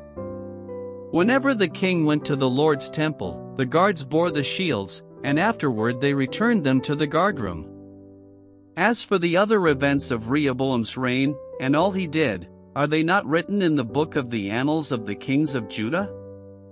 There was continual warfare between Rehoboam and Jeroboam. And Rehoboam rested with his ancestors and was buried with them in the city of David. His mother's name was Naamah, she was an Ammonite. And Abijah his son succeeded him as king. In the 18th year of the reign of Jeroboam son of Nebat, Abijah became king of Judah. And he reigned in Jerusalem 3 years. His mother's name was Maacah daughter of Abishalom. He committed all the sins his father had done before him. His heart was not fully devoted to the Lord his God, as the heart of David his forefather had been. Nevertheless, for David's sake the Lord his God gave him a lamp in Jerusalem by raising up a son to succeed him and by making Jerusalem strong. For David had done what was right in the eyes of the Lord and had not failed to keep any of the Lord's commands all the days of his life except in the case of Uriah the Hittite. There was war between Abijah and Jeroboam throughout Abijah's lifetime. As for the other events of Abijah's reign, and all he did, are they not written in the book of the annals of the kings of Judah? There was war between Abijah and Jeroboam. And Abijah rested with his ancestors and was buried in the city of David. And Asa his son succeeded him as king. In the 20th year of Jeroboam king of Israel, Asa became king of Judah. And he reigned in Jerusalem 41 years. His grandmother's name was Maacah daughter of Abishalom. Asa did what was right in the eyes of the Lord, as his father David had done. He expelled the male shrine prostitutes from the land and got rid of all the idols his ancestors had made. He even deposed his grandmother Maacah from her position as queen mother, because she had made a repulsive image for the worship of Asherah. Asa cut it down and burned it in the Kidron Valley. Although he did not remove the high places, Asa's heart was fully committed to the Lord all his life. He brought into the temple of the Lord the silver and gold and the articles that he and his father had dedicated. There was war between Asa and Baasha king of Israel throughout their reigns. Baasha king of Israel went up against Judah and fortified Ramah to prevent anyone from leaving or entering the territory of Asa king of Judah. Asa then took all the silver and gold that was left in the treasuries of the Lord's temple and of his own palace. He entrusted it to his officials and sent them to Ben-Hadad son of Tabrimmon, the son of Hezion, the king of Aram, who was ruling in Damascus. "Let there be a treaty between me and you," he said, "as there was between my father and your father. See, I am sending you a gift of silver and gold. Now break your treaty with Baasha king of Israel so he will withdraw from me." Ben-Hadad agreed with King Asa and sent the commanders of his forces against the towns of Israel. He conquered Ijon, Dan, Abel-Beth-Maacah and all Kinnereth in addition to Naphtali. When Baasha heard this, he stopped building Ramah and withdrew to Tirzah. Then King Asa issued an order to all Judah. No one was exempt, and they carried away from Ramah the stones and timber Baasha had been using there. With them King Asa built up Geba in Benjamin, and also Mizpah. As for all the other events of Asa's reign, all his achievements, all he did, and the cities he built, are they not written in the book of the annals of the kings of Judah? In his old age, however, his feet became diseased. Then Asa rested with his ancestors and was buried with them in the city of his father David. And Jehoshaphat his son succeeded him as king. Nadab son of Jeroboam became king of Israel in the 2nd year of Asa king of Judah, and he reigned over Israel 2 years. He did evil in the eyes of the Lord, following the ways of his father and committing the same sin his father had caused Israel to commit. Baasha son of Ahijah from the tribe of Issachar plotted against him, and he struck him down at Gibbethon, a Philistine town, while Nadab and all Israel were besieging it. Baasha killed Nadab in the 3rd year of Asa king of Judah and succeeded him as king. As soon as he began to reign, he killed Jeroboam's whole family. He did not leave Jeroboam anyone that breathed, but destroyed them all, according to the word of the Lord given through his servant Ahijah the Shilonite. This happened because of the sins Jeroboam had committed and had caused Israel to commit, and because he aroused the anger of the Lord, the God of Israel.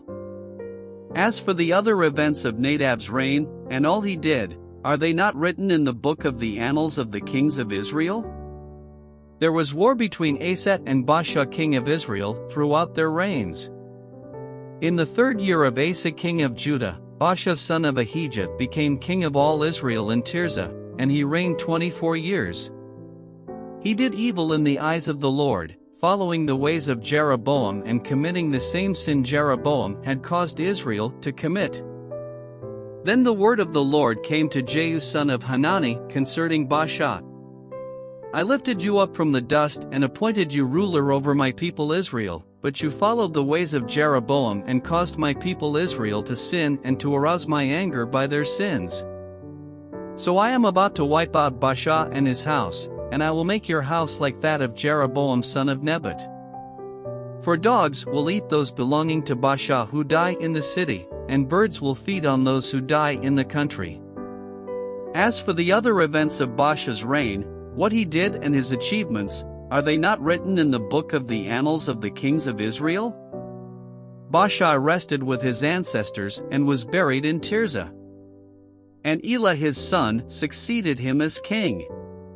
Moreover, the word of the Lord came through the prophet Jehu son of Hanani to Baasha and his house, because of all the evil he had done in the eyes of the Lord, arousing his anger by the things he did, becoming like the house of Jeroboam, and also because he destroyed it. In the 26th year of Asa king of Judah, Elah son of Baasha became king of Israel, and he reigned in Tirzah 2 years. Zimri, one of his officials, who had command of half his chariots, plotted against him. Elah was in Tirzah at the time, getting drunk in the home of Arza, the palace administrator at Tirzah. Zimri came in, struck him down and killed him in the 27th year of Asa king of Judah. Then he succeeded him as king. As soon as he began to reign and was seated on the throne, he killed off Baasha's whole family. He did not spare a single male, whether relative or friend. So Zimri destroyed the whole family of Baasha, in accordance with the word of the Lord spoken against Baasha through the prophet Jehu. Because of all the sins Baasha and his son Elah had committed and had caused Israel to commit, so that they aroused the anger of the Lord, the God of Israel, by their worthless idols. As for the other events of Elah's reign, and all he did, are they not written in the book of the annals of the kings of Israel? In the 27th year of Asa king of Judah, Zimri reigned in Tirzah 7 days. The army was encamped near Gibbethon, a Philistine town. When the Israelites in the camp heard that Zimri had plotted against the king and murdered him, they proclaimed Omri, the commander of the army, king over Israel that very day there in the camp. Then Omri and all the Israelites with him withdrew from Gibbethon and laid siege to Tirzah. When Zimri saw that the city was taken, he went into the citadel of the royal palace and set the palace on fire around him. So he died. Because of the sins he had committed, doing evil in the eyes of the Lord and following the ways of Jeroboam and committing the same sin Jeroboam had caused Israel to commit. As for the other events of Zimri's reign, and the rebellion he carried out, are they not written in the book of the annals of the kings of Israel? Then the people of Israel were split into 2 factions, half supported Tibni son of Ginnath for king, and the other half supported Omri. But Omri's followers proved stronger than those of Tibni son of Ginnath. So Tibni died and Omri became king. In the 31st year of Asa king of Judah, Omri became king of Israel, and he reigned 12 years, 6 of them in Tirzah. He bought the hill of Samaria from Shemer for 2 talents of silver and built a city on the hill, calling it Samaria, after Shemer, the name of the former owner of the hill. But Omri did evil in the eyes of the Lord and sinned more than all those before him. He followed completely the ways of Jeroboam son of Nebat, committing the same sin Jeroboam had caused Israel to commit, so that they aroused the anger of the Lord, the God of Israel, by their worthless idols. As for the other events of Omri's reign, what he did and the things he achieved, are they not written in the book of the annals of the kings of Israel? 28 Omri rested with his ancestors and was buried in Samaria. And Ahab his son succeeded him as king. In the 38th year of Asa king of Judah, Ahab son of Omri became king of Israel, and he reigned in Samaria over Israel 22 years. Ahab son of Omri did more evil in the eyes of the Lord than any of those before him. He not only considered it trivial to commit the sins of Jeroboam son of Nebat, but he also married Jezebel daughter of Ethbaal king of the Sidonians, and began to serve Baal and worship him. He set up an altar for Baal in the temple of Baal that he built in Samaria. Ahab also made an Asherah pole and did more to arouse the anger of the Lord, the God of Israel, than did all the kings of Israel before him. In Ahab's time, Hiel of Bethel rebuilt Jericho. He laid its foundations at the cost of his firstborn son Abram, and he set up its gates at the cost of his youngest son Segub, in accordance with the word of the Lord spoken by Joshua son of Nun. Now Elijah the Tishbite, from Tishbe in Gilead, said to Ahab, "As the Lord, the God of Israel, lives, whom I serve, there will be neither dew nor rain in the next few years except at my word." Then the word of the Lord came to Elijah. "Leave here, turn eastward, and hide in the Korath ravine, east of the Jordan. You will drink from the brook, and I have directed the ravens to supply you with food there." So he did what the Lord had told him. He went to the Korath ravine, east of the Jordan, and stayed there. The ravens brought him bread and meat in the morning and bread and meat in the evening, and he drank from the brook. Sometime later the brook dried up because there had been no rain in the land. Then the word of the Lord came to him. "Go at once to Zarephath in the region of Sidon and stay there. I have directed a widow there to supply you with food." So he went to Zarephath. When he came to the town gate, a widow was there gathering sticks. He called to her and asked, "Would you bring me a little water in a jar so I may have a drink?" As she was going to get it, he called, "And bring me, please, a piece of bread." "As surely as the Lord your God lives," she replied, "I don't have any bread, only a handful of flour in a jar and a little olive oil in a jug. I am gathering a few sticks to take home and make a meal for myself and my son, that we may eat it and die." Elijah said to her, "Don't be afraid. Go home and do as you have said. But first make a small loaf of bread for me from what you have and bring it to me, and then make something for yourself and your son. For this is what the Lord, the God of Israel, says, the jar of flour will not be used up and the jug of oil will not run dry until the day the Lord sends rain on the land." She went away and did as Elijah had told her. So there was food every day for Elijah and for the woman and her family. For the jar of flour was not used up and the jug of oil did not run dry, in keeping with the word of the Lord spoken by Elijah. Sometime later the son of the woman who owned the house became ill. He grew worse and worse, and finally stopped breathing. She said to Elijah, "What do you have against me, man of God? Did you come to remind me of my sin and kill my son?" "Give me your son," Elijah replied. He took him from her arms, carried him to the upper room where he was staying, and laid him on his bed. Then he cried out to the Lord, "Lord my God, have you brought tragedy even on this widow I am staying with, by causing her son to die?" Then he stretched himself out on the boy 3 times and cried out to the Lord, "Lord my God, let this boy's life return to him." The Lord heard Elijah's cry, and the boy's life returned to him, and he lived. 23 Elijah picked up the child and carried him down from the room into the house. He gave him to his mother and said, "Look, your son is alive." Then the woman said to Elijah, "Now I know that you are a man of God and that the word of the Lord from your mouth is the truth." After a long time, in the 3rd year, the word of the Lord came to Elijah, "Go and present yourself to Ahab, and I will send rain on the land." So Elijah went to present himself to Ahab. Now the famine was severe in Samaria. And Ahab had summoned Obadiah, his palace administrator. Obadiah was a devout believer in the Lord.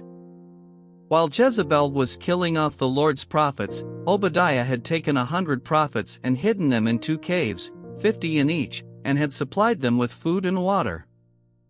Ahab had said to Obadiah, "Go through the land to all the springs and valleys. Maybe we can find some grass to keep the horses and mules alive so we will not have to kill any of our animals." So they divided the land they were to cover, Ahab going in one direction and Obadiah in another. As Obadiah was walking along, Elijah met him.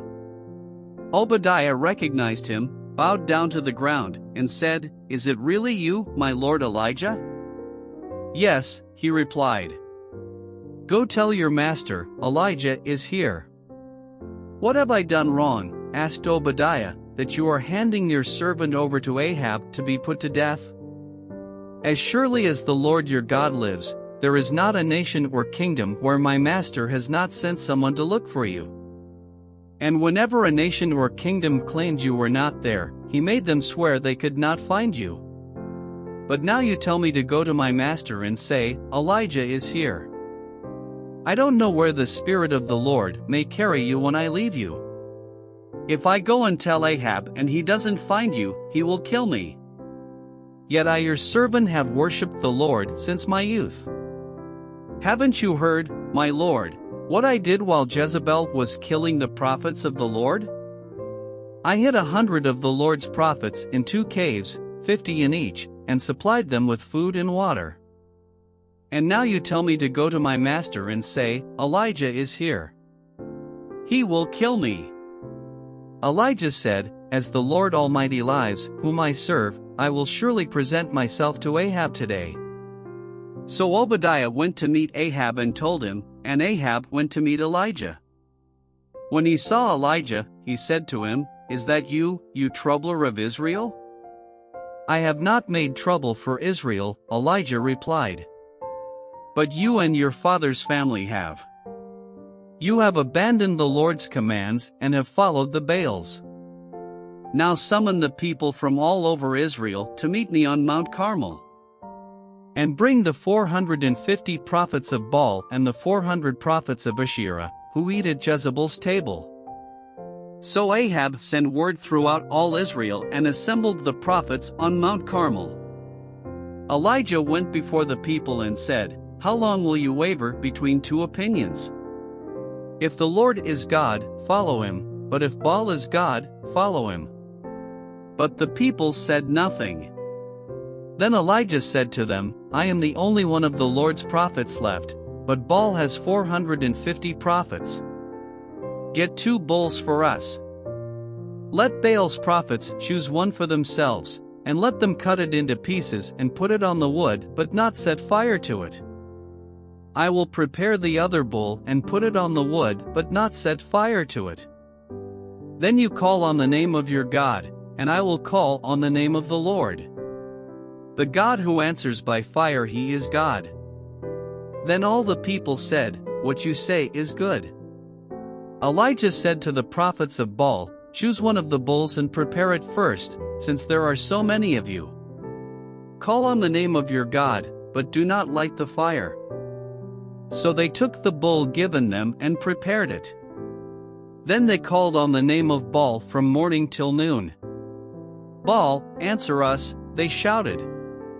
But there was no response, no one answered. And they danced around the altar they had made.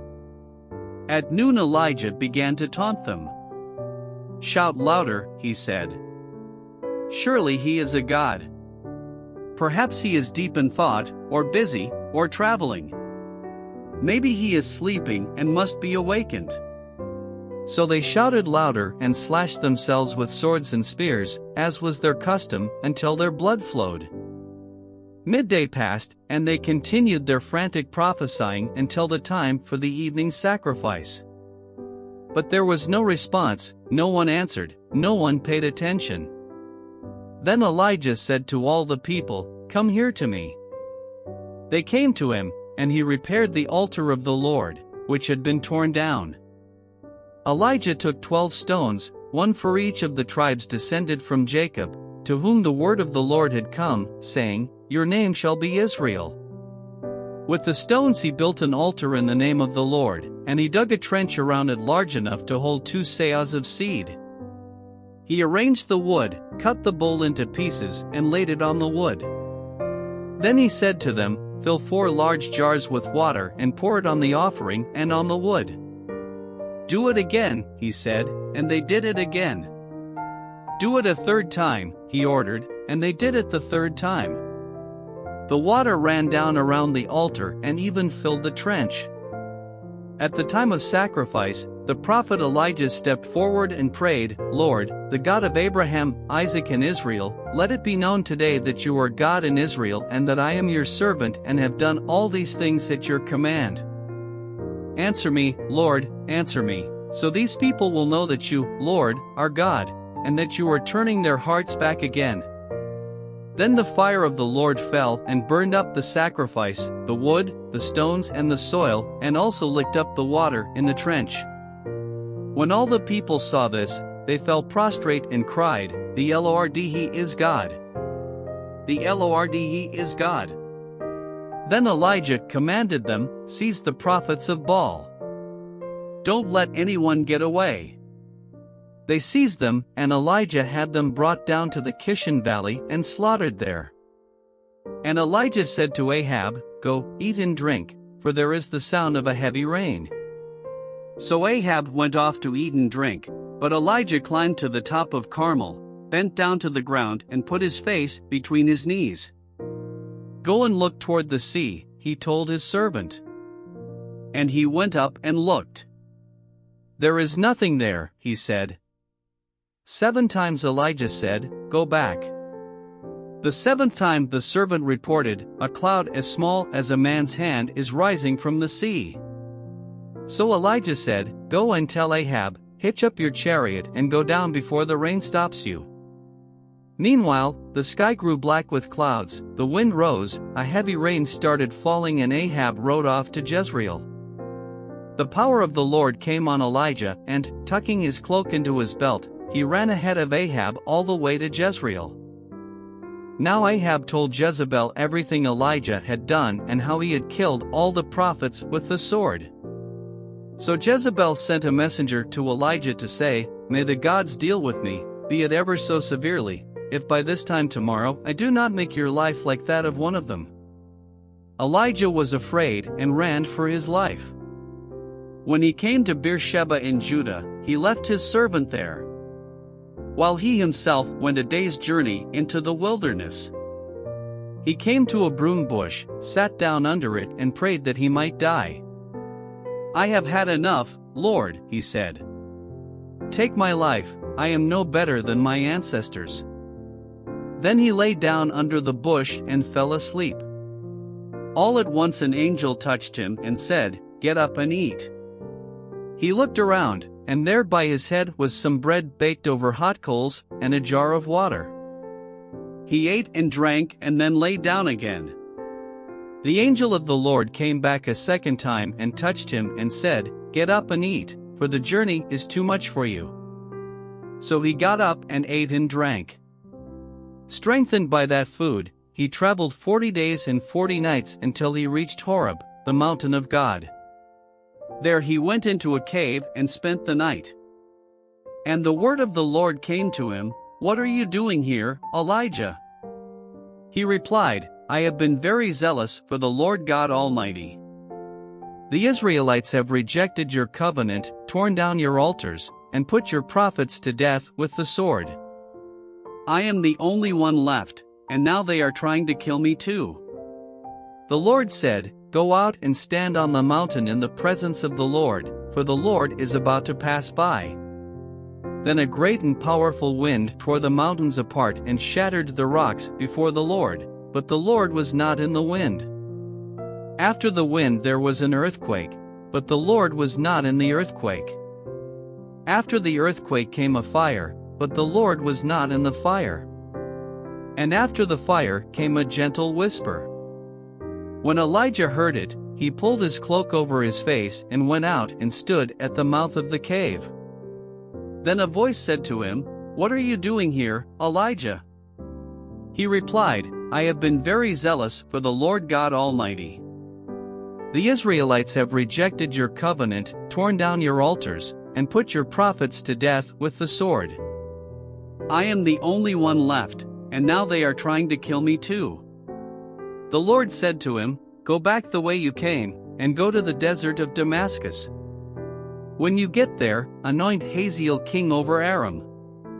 Also, anoint Jehu son of Nimshi king over Israel, and anoint Elisha son of Shaphat from Abel-Meholah to succeed you as prophet. Jehu will put to death any who escape the sword of Hazael, and Elisha will put to death any who escape the sword of Jehu. Yet I reserve 7,000 in Israel, all whose knees have not bowed down to Baal and whose mouths have not kissed him." So Elijah went from there and found Elisha son of Shaphat. He was plowing with 12 yoke of oxen, and he himself was driving the 12th pair. Elijah went up to him and threw his cloak around him. Elisha then left his oxen and ran after Elijah. "Let me kiss my father and mother goodbye," he said, "and then I will come with you." "Go back," Elijah replied. "What have I done to you?" So Elisha left him and went back. He took his yoke of oxen and slaughtered them. He burned the plowing equipment to cook the meat and gave it to the people, and they ate. Then he set out to follow Elijah and became his servant. Now Ben-Hadad king of Aram mustered his entire army. Accompanied by 32 kings with their horses and chariots, he went up and besieged Samaria and attacked it. He sent messengers into the city to Ahab king of Israel, saying, "This is what Ben-Hadad says. Your silver and gold are mine, and the best of your wives and children are mine." The king of Israel answered, "Just as you say, my lord the king. I and all I have are yours." The messengers came again and said, "This is what Ben-Hadad says, I sent to demand your silver and gold, your wives and your children. But about this time tomorrow I am going to send my officials to search your palace and the houses of your officials. They will seize everything you value and carry it away." The king of Israel summoned all the elders of the land and said to them, "See how this man is looking for trouble. When he sent for my wives and my children, my silver and my gold, I did not refuse him." The elders and the people all answered, "Don't listen to him or agree to his demands." So he replied to Ben-Hadad's messengers, "Tell my lord the king, your servant will do all you demanded the first time, but this demand I cannot meet." They left and took the answer back to Ben-Hadad. Then Ben-Hadad sent another message to Ahab, "May the gods deal with me, be it ever so severely, if enough dust remains in Samaria to give each of my men a handful." The king of Israel answered, "Tell him, one who puts on his armor should not boast like one who takes it off." Ben-Hadad heard this message while he and the kings were drinking in their tents, and he ordered his men, "Prepare to attack." So they prepared to attack the city. Meanwhile a prophet came to Ahab king of Israel and announced, "This is what the Lord says, do you see this vast army? I will give it into your hand today, and then you will know that I am the Lord." "But who will do this?" asked Ahab. The prophet replied, "This is what the Lord says, the junior officers under the provincial commanders will do it." "And who will start the battle?" he asked. The prophet answered, "You will." So Ahab summoned the 232 junior officers under the provincial commanders. Then he assembled the rest of the Israelites, 7,000 in all. 16 They set out at noon while Ben-Hadad and the kings allied with him were in their tents getting drunk. The junior officers under the provincial commanders went out first. Now Ben-Hadad had dispatched scouts, who reported, "Men are advancing from Samaria." He said, "If they have come out for peace, take them alive, if they have come out for war, take them alive." The junior officers under the provincial commanders marched out of the city with the army behind them. And each one struck down his opponent. At that, the Arameans fled, with the Israelites in pursuit. But Ben-Hadad king of Aram escaped on horseback with some of his horsemen. The king of Israel advanced and overpowered the horses and chariots and inflicted heavy losses on the Arameans. Afterward, the prophet came to the king of Israel and said, "Strengthen your position and see what must be done, because next spring the king of Aram will attack you again." Meanwhile, the officials of the king of Aram advised him, "Their gods are gods of the hills. That is why they were too strong for us. But if we fight them on the plains, surely we will be stronger than they. Do this, remove all the kings from their commands and replace them with other officers. You must also raise an army like the one you lost, horse for horse and chariot for chariot, so we can fight Israel on the plains. Then surely we will be stronger than they." He agreed with them and acted accordingly. The next spring Ben-Hadad mustered the Arameans and went up to Aphek to fight against Israel. When the Israelites were also mustered and given provisions, they marched out to meet them. The Israelites camped opposite them like two small flocks of goats, while the Arameans covered the countryside. The man of God came up and told the king of Israel, "This is what the Lord says, because the Arameans think the Lord is a God of the hills and not a God of the valleys, I will deliver this vast army into your hands, and you will know that I am the Lord." For 7 days they camped opposite each other, and on the 7th day the battle was joined. The Israelites inflicted 100,000 casualties on the Aramean foot soldiers in 1 day. The rest of them escaped to the city of Aphek, where the wall collapsed on 27,000 of them. And Ben-Hadad fled to the city and hid in an inner room. His officials said to him, "Look, we have heard that the kings of Israel are merciful. Let us go to the king of Israel with sackcloth around our waists and ropes around our heads. Perhaps he will spare your life." Wearing sackcloth around their waists and ropes around their heads, they went to the king of Israel and said, "Your servant Ben-Hadad says, 'Please let me live.'" The king answered, "Is he still alive?" "He is my brother." The men took this as a good sign and were quick to pick up his word. "Yes, your brother Ben-Hadad," they said. "Go and get him," the king said.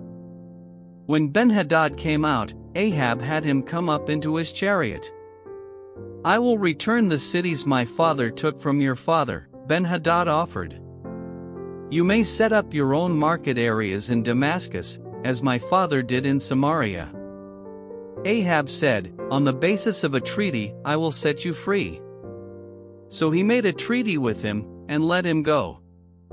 By the word of the Lord, one of the company of the prophets said to his companion, "Strike me with your weapon," but he refused. So the prophet said, "Because you have not obeyed the Lord, as soon as you leave me a lion will kill you." And after the man went away, a lion found him and killed him. The prophet found another man and said, "Strike me, please." So the man struck him and wounded him. Then the prophet went and stood by the road waiting for the king. He disguised himself with his headband down over his eyes. As the king passed by, the prophet called out to him, "Your servant went into the thick of the battle, and someone came to me with a captive and said, 'Guard this man. If he is missing, it will be your life for his life, or you must pay a talent of silver.' While your servant was busy here and there, the man disappeared. That is your sentence," the king of Israel said. You have pronounced it yourself." Then the prophet quickly removed the headband from his eyes, and the king of Israel recognized him as one of the prophets. He said to the king, "This is what the Lord says, you have set free a man I had determined should die. Therefore it is your life for his life, your people for his people." Sullen and angry, the king of Israel went to his palace in Samaria. Sometime later there was an incident involving a vineyard belonging to Naboth the Jezreelite. The vineyard was in Jezreel, close to the palace of Ahab king of Samaria. Ahab said to Naboth, "Let me have your vineyard to use for a vegetable garden, since it is close to my palace. In exchange I will give you a better vineyard, or, if you prefer, I will pay you whatever it is worth." But Naboth replied, "The Lord forbid that I should give you the inheritance of my ancestors." So Ahab went home, sullen and angry because Naboth the Jezreelite had said, "I will not give you the inheritance of my ancestors." He lay on his bed sulking and refused to eat. His wife Jezebel came in and asked him, "Why are you so sullen? Why won't you eat?" He answered her, "Because I said to Naboth the Jezreelite, 'Sell me your vineyard, or if you prefer, I will give you another vineyard in its place.' But he said, 'I will not give you my vineyard.'" Jezebel his wife said, "Is this how you act as king over Israel? Get up and eat. Cheer up. I'll get you the vineyard of Naboth the Jezreelite." So she wrote letters in Ahab's name, placed his seal on them, and sent them to the elders and nobles who lived in Naboth's city with him. In those letters she wrote, "Proclaim a day of fasting and seat Naboth in a prominent place among the people. But seat 2 scoundrels opposite him and have them bring charges that he has cursed both God and the king. Then take him out and stone him to death." So the elders and nobles who lived in Naboth's city did as Jezebel directed in the letters she had written to them. They proclaimed a fast and seated Naboth in a prominent place among the people. Then 2 scoundrels came and sat opposite him and brought charges against Naboth before the people, saying, "Naboth has cursed both God and the king." So they took him outside the city and stoned him to death. Then they sent word to Jezebel, "Naboth has been stoned to death."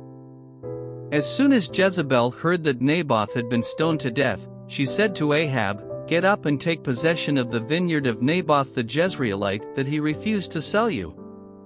He is no longer alive, but dead." When Ahab heard that Naboth was dead, he got up and went down to take possession of Naboth's vineyard. Then the word of the Lord came to Elijah the Tishbite.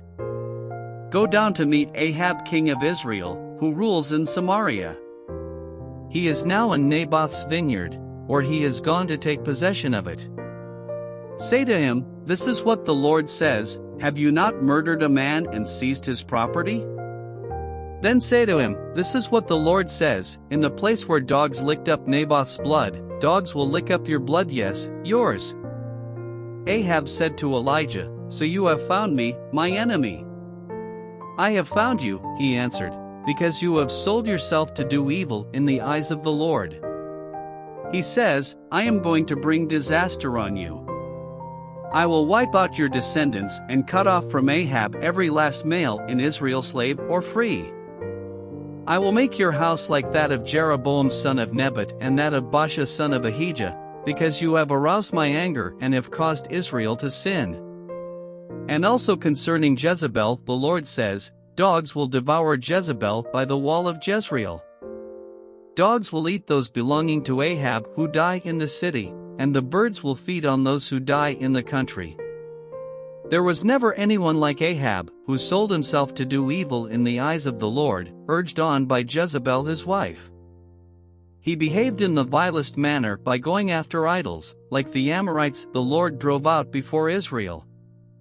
When Ahab heard these words, he tore his clothes, put on sackcloth and fasted. He lay in sackcloth and went around meekly. Then the word of the Lord came to Elijah the Tishbite. "Have you noticed how Ahab has humbled himself before me? Because he has humbled himself, I will not bring this disaster in his day, but I will bring it on his house in the days of his son. For 3 years there was no war between Aram and Israel. But in the 3rd year Jehoshaphat king of Judah went down to see the king of Israel. The king of Israel had said to his officials, "Don't you know that Ramoth-Gilead belongs to us, and yet we are doing nothing to retake it from the king of Aram?" So he asked Jehoshaphat, "Will you go with me to fight against Ramoth-Gilead?" Jehoshaphat replied to the king of Israel, "I am as you are, my people as your people, my horses as your horses." But Jehoshaphat also said to the king of Israel, "First seek the counsel of the Lord." So the king of Israel brought together the prophets, about 400 men, and asked them, "Shall I go to war against Ramoth-Gilead, or shall I refrain?" "Go," they answered, "for the Lord will give it into the king's hand."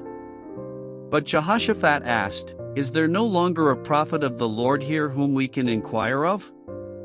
The king of Israel answered Jehoshaphat, "There is still one prophet through whom we can inquire of the Lord, but I hate him because he never prophesies anything good about me, but always bad. He is Micaiah son of Imlah." "The king should not say such a thing," Jehoshaphat replied. So the king of Israel called one of his officials and said, "Bring Micaiah son of Imlah at once." Dressed in their royal robes, the king of Israel and Jehoshaphat king of Judah were sitting on their thrones at the threshing floor by the entrance of the gate of Samaria, with all the prophets prophesying before them. 11 Now Zedekiah son of Kenana had made iron horns, and he declared, "This is what the Lord says, with these you will gore the Arameans until they are destroyed." All the other prophets were prophesying the same thing. "Attack Ramoth-Gilead and be victorious," they said, "for the Lord will give it into the king's hand."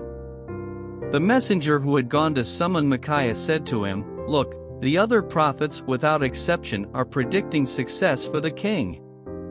Let your word agree with theirs, and speak favorably." But Micaiah said, "As surely as the Lord lives, I can tell him only what the Lord tells me." When he arrived, the king asked him, "Micaiah, shall we go to war against Ramoth-Gilead, or not?" "Attack and be victorious," he answered, "for the Lord will give it into the king's hand."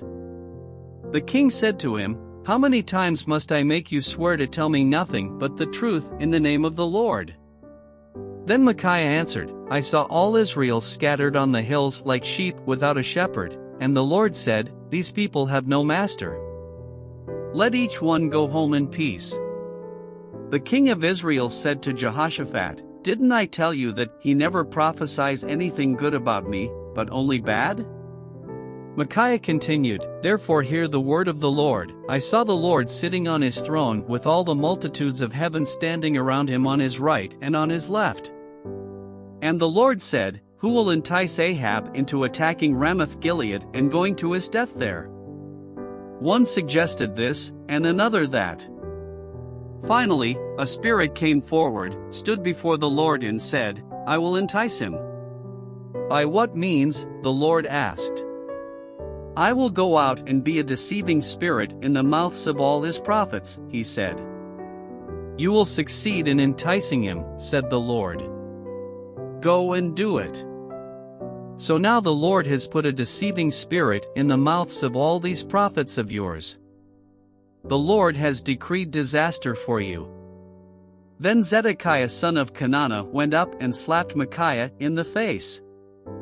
"Which way did the Spirit from the Lord go when he went from me to speak to you?" he asked. Micaiah replied, "You will find out on the day you go to hide in an inner room." The king of Israel then ordered, "Take Micaiah and send him back to Amon the ruler of the city and to Joash the king's son. And say, 'This is what the king says, put this fellow in prison and give him nothing but bread and water until I return safely.'" Micaiah declared, "If you ever return safely, the Lord has not spoken through me." Then he added, "Mark my words, all you people." So the king of Israel and Jehoshaphat king of Judah went up to Ramoth-Gilead. The king of Israel said to Jehoshaphat, I will enter the battle in disguise, but you wear your royal robes. So the king of Israel disguised himself and went into battle. Now the king of Aram had ordered his 32 chariot commanders, do not fight with anyone, small or great, except the king of Israel. When the chariot commanders saw Jehoshaphat, they thought, surely this is the king of Israel. So they turned to attack him, but when Jehoshaphat cried out, the chariot commanders saw that he was not the king of Israel and stopped pursuing him. But someone drew his bow at random and hit the king of Israel between the sections of his armor. The king told his chariot driver, wheel around and get me out of the fighting. I've been wounded. All day long the battle raged, and the king was propped up in his chariot facing the Arameans. The blood from his wound ran onto the floor of the chariot, and that evening he died. 36 As the sun was setting, a cry spread through the army, every man to his town, every man to his land. So the king died and was brought to Samaria, and they buried him there. 38 They washed the chariot at a pool in Samaria, where the prostitutes bathed, and the dogs licked up his blood, as the word of the Lord had declared. As for the other events of Ahab's reign, including all he did, the palace he built and adorned with ivory, and the cities he fortified, are they not written in the book of the annals of the kings of Israel? Ahab rested with his ancestors, and Ahaziah his son succeeded him as king. Jehoshaphat son of Asa became king of Judah in the 4th year of Ahab king of Israel. Jehoshaphat was 35 years old when he became king, and he reigned in Jerusalem 25 years. His mother's name was Azubah daughter of Shilhi. In everything he followed the ways of his father Asa and did not stray from them. He did what was right in the eyes of the Lord. The high places, however, were not removed, and the people continued to offer sacrifices and burn incense there. Jehoshaphat was also at peace with the king of Israel. As for the other events of Jehoshaphat's reign, the things he achieved and his military exploits, are they not written in the book of the annals of the kings of Judah? He rid the land of the rest of the male shrine prostitutes who remained there even after the reign of his father Asa. There was then no king in Edom, a provincial governor ruled. Now Jehoshaphat built a fleet of trading ships to go to Ophir for gold, but they never set sail. They were wrecked at Ezion-Geber. At that time Ahaziah son of Ahab said to Jehoshaphat, let my men sail with yours, but Jehoshaphat refused. Then Jehoshaphat rested with his ancestors and was buried with them in the city of David his father. And Jehoram his son succeeded him as king. Ahaziah son of Ahab became king of Israel in Samaria in the 17th year of Jehoshaphat king of Judah, and he reigned over Israel 2 years. 52 He did evil in the eyes of the Lord, because he followed the ways of his father and mother and of Jeroboam son of Nebat, who caused Israel to sin. He served and worshipped Baal and aroused the anger of the Lord, the God of Israel, just as his father had done.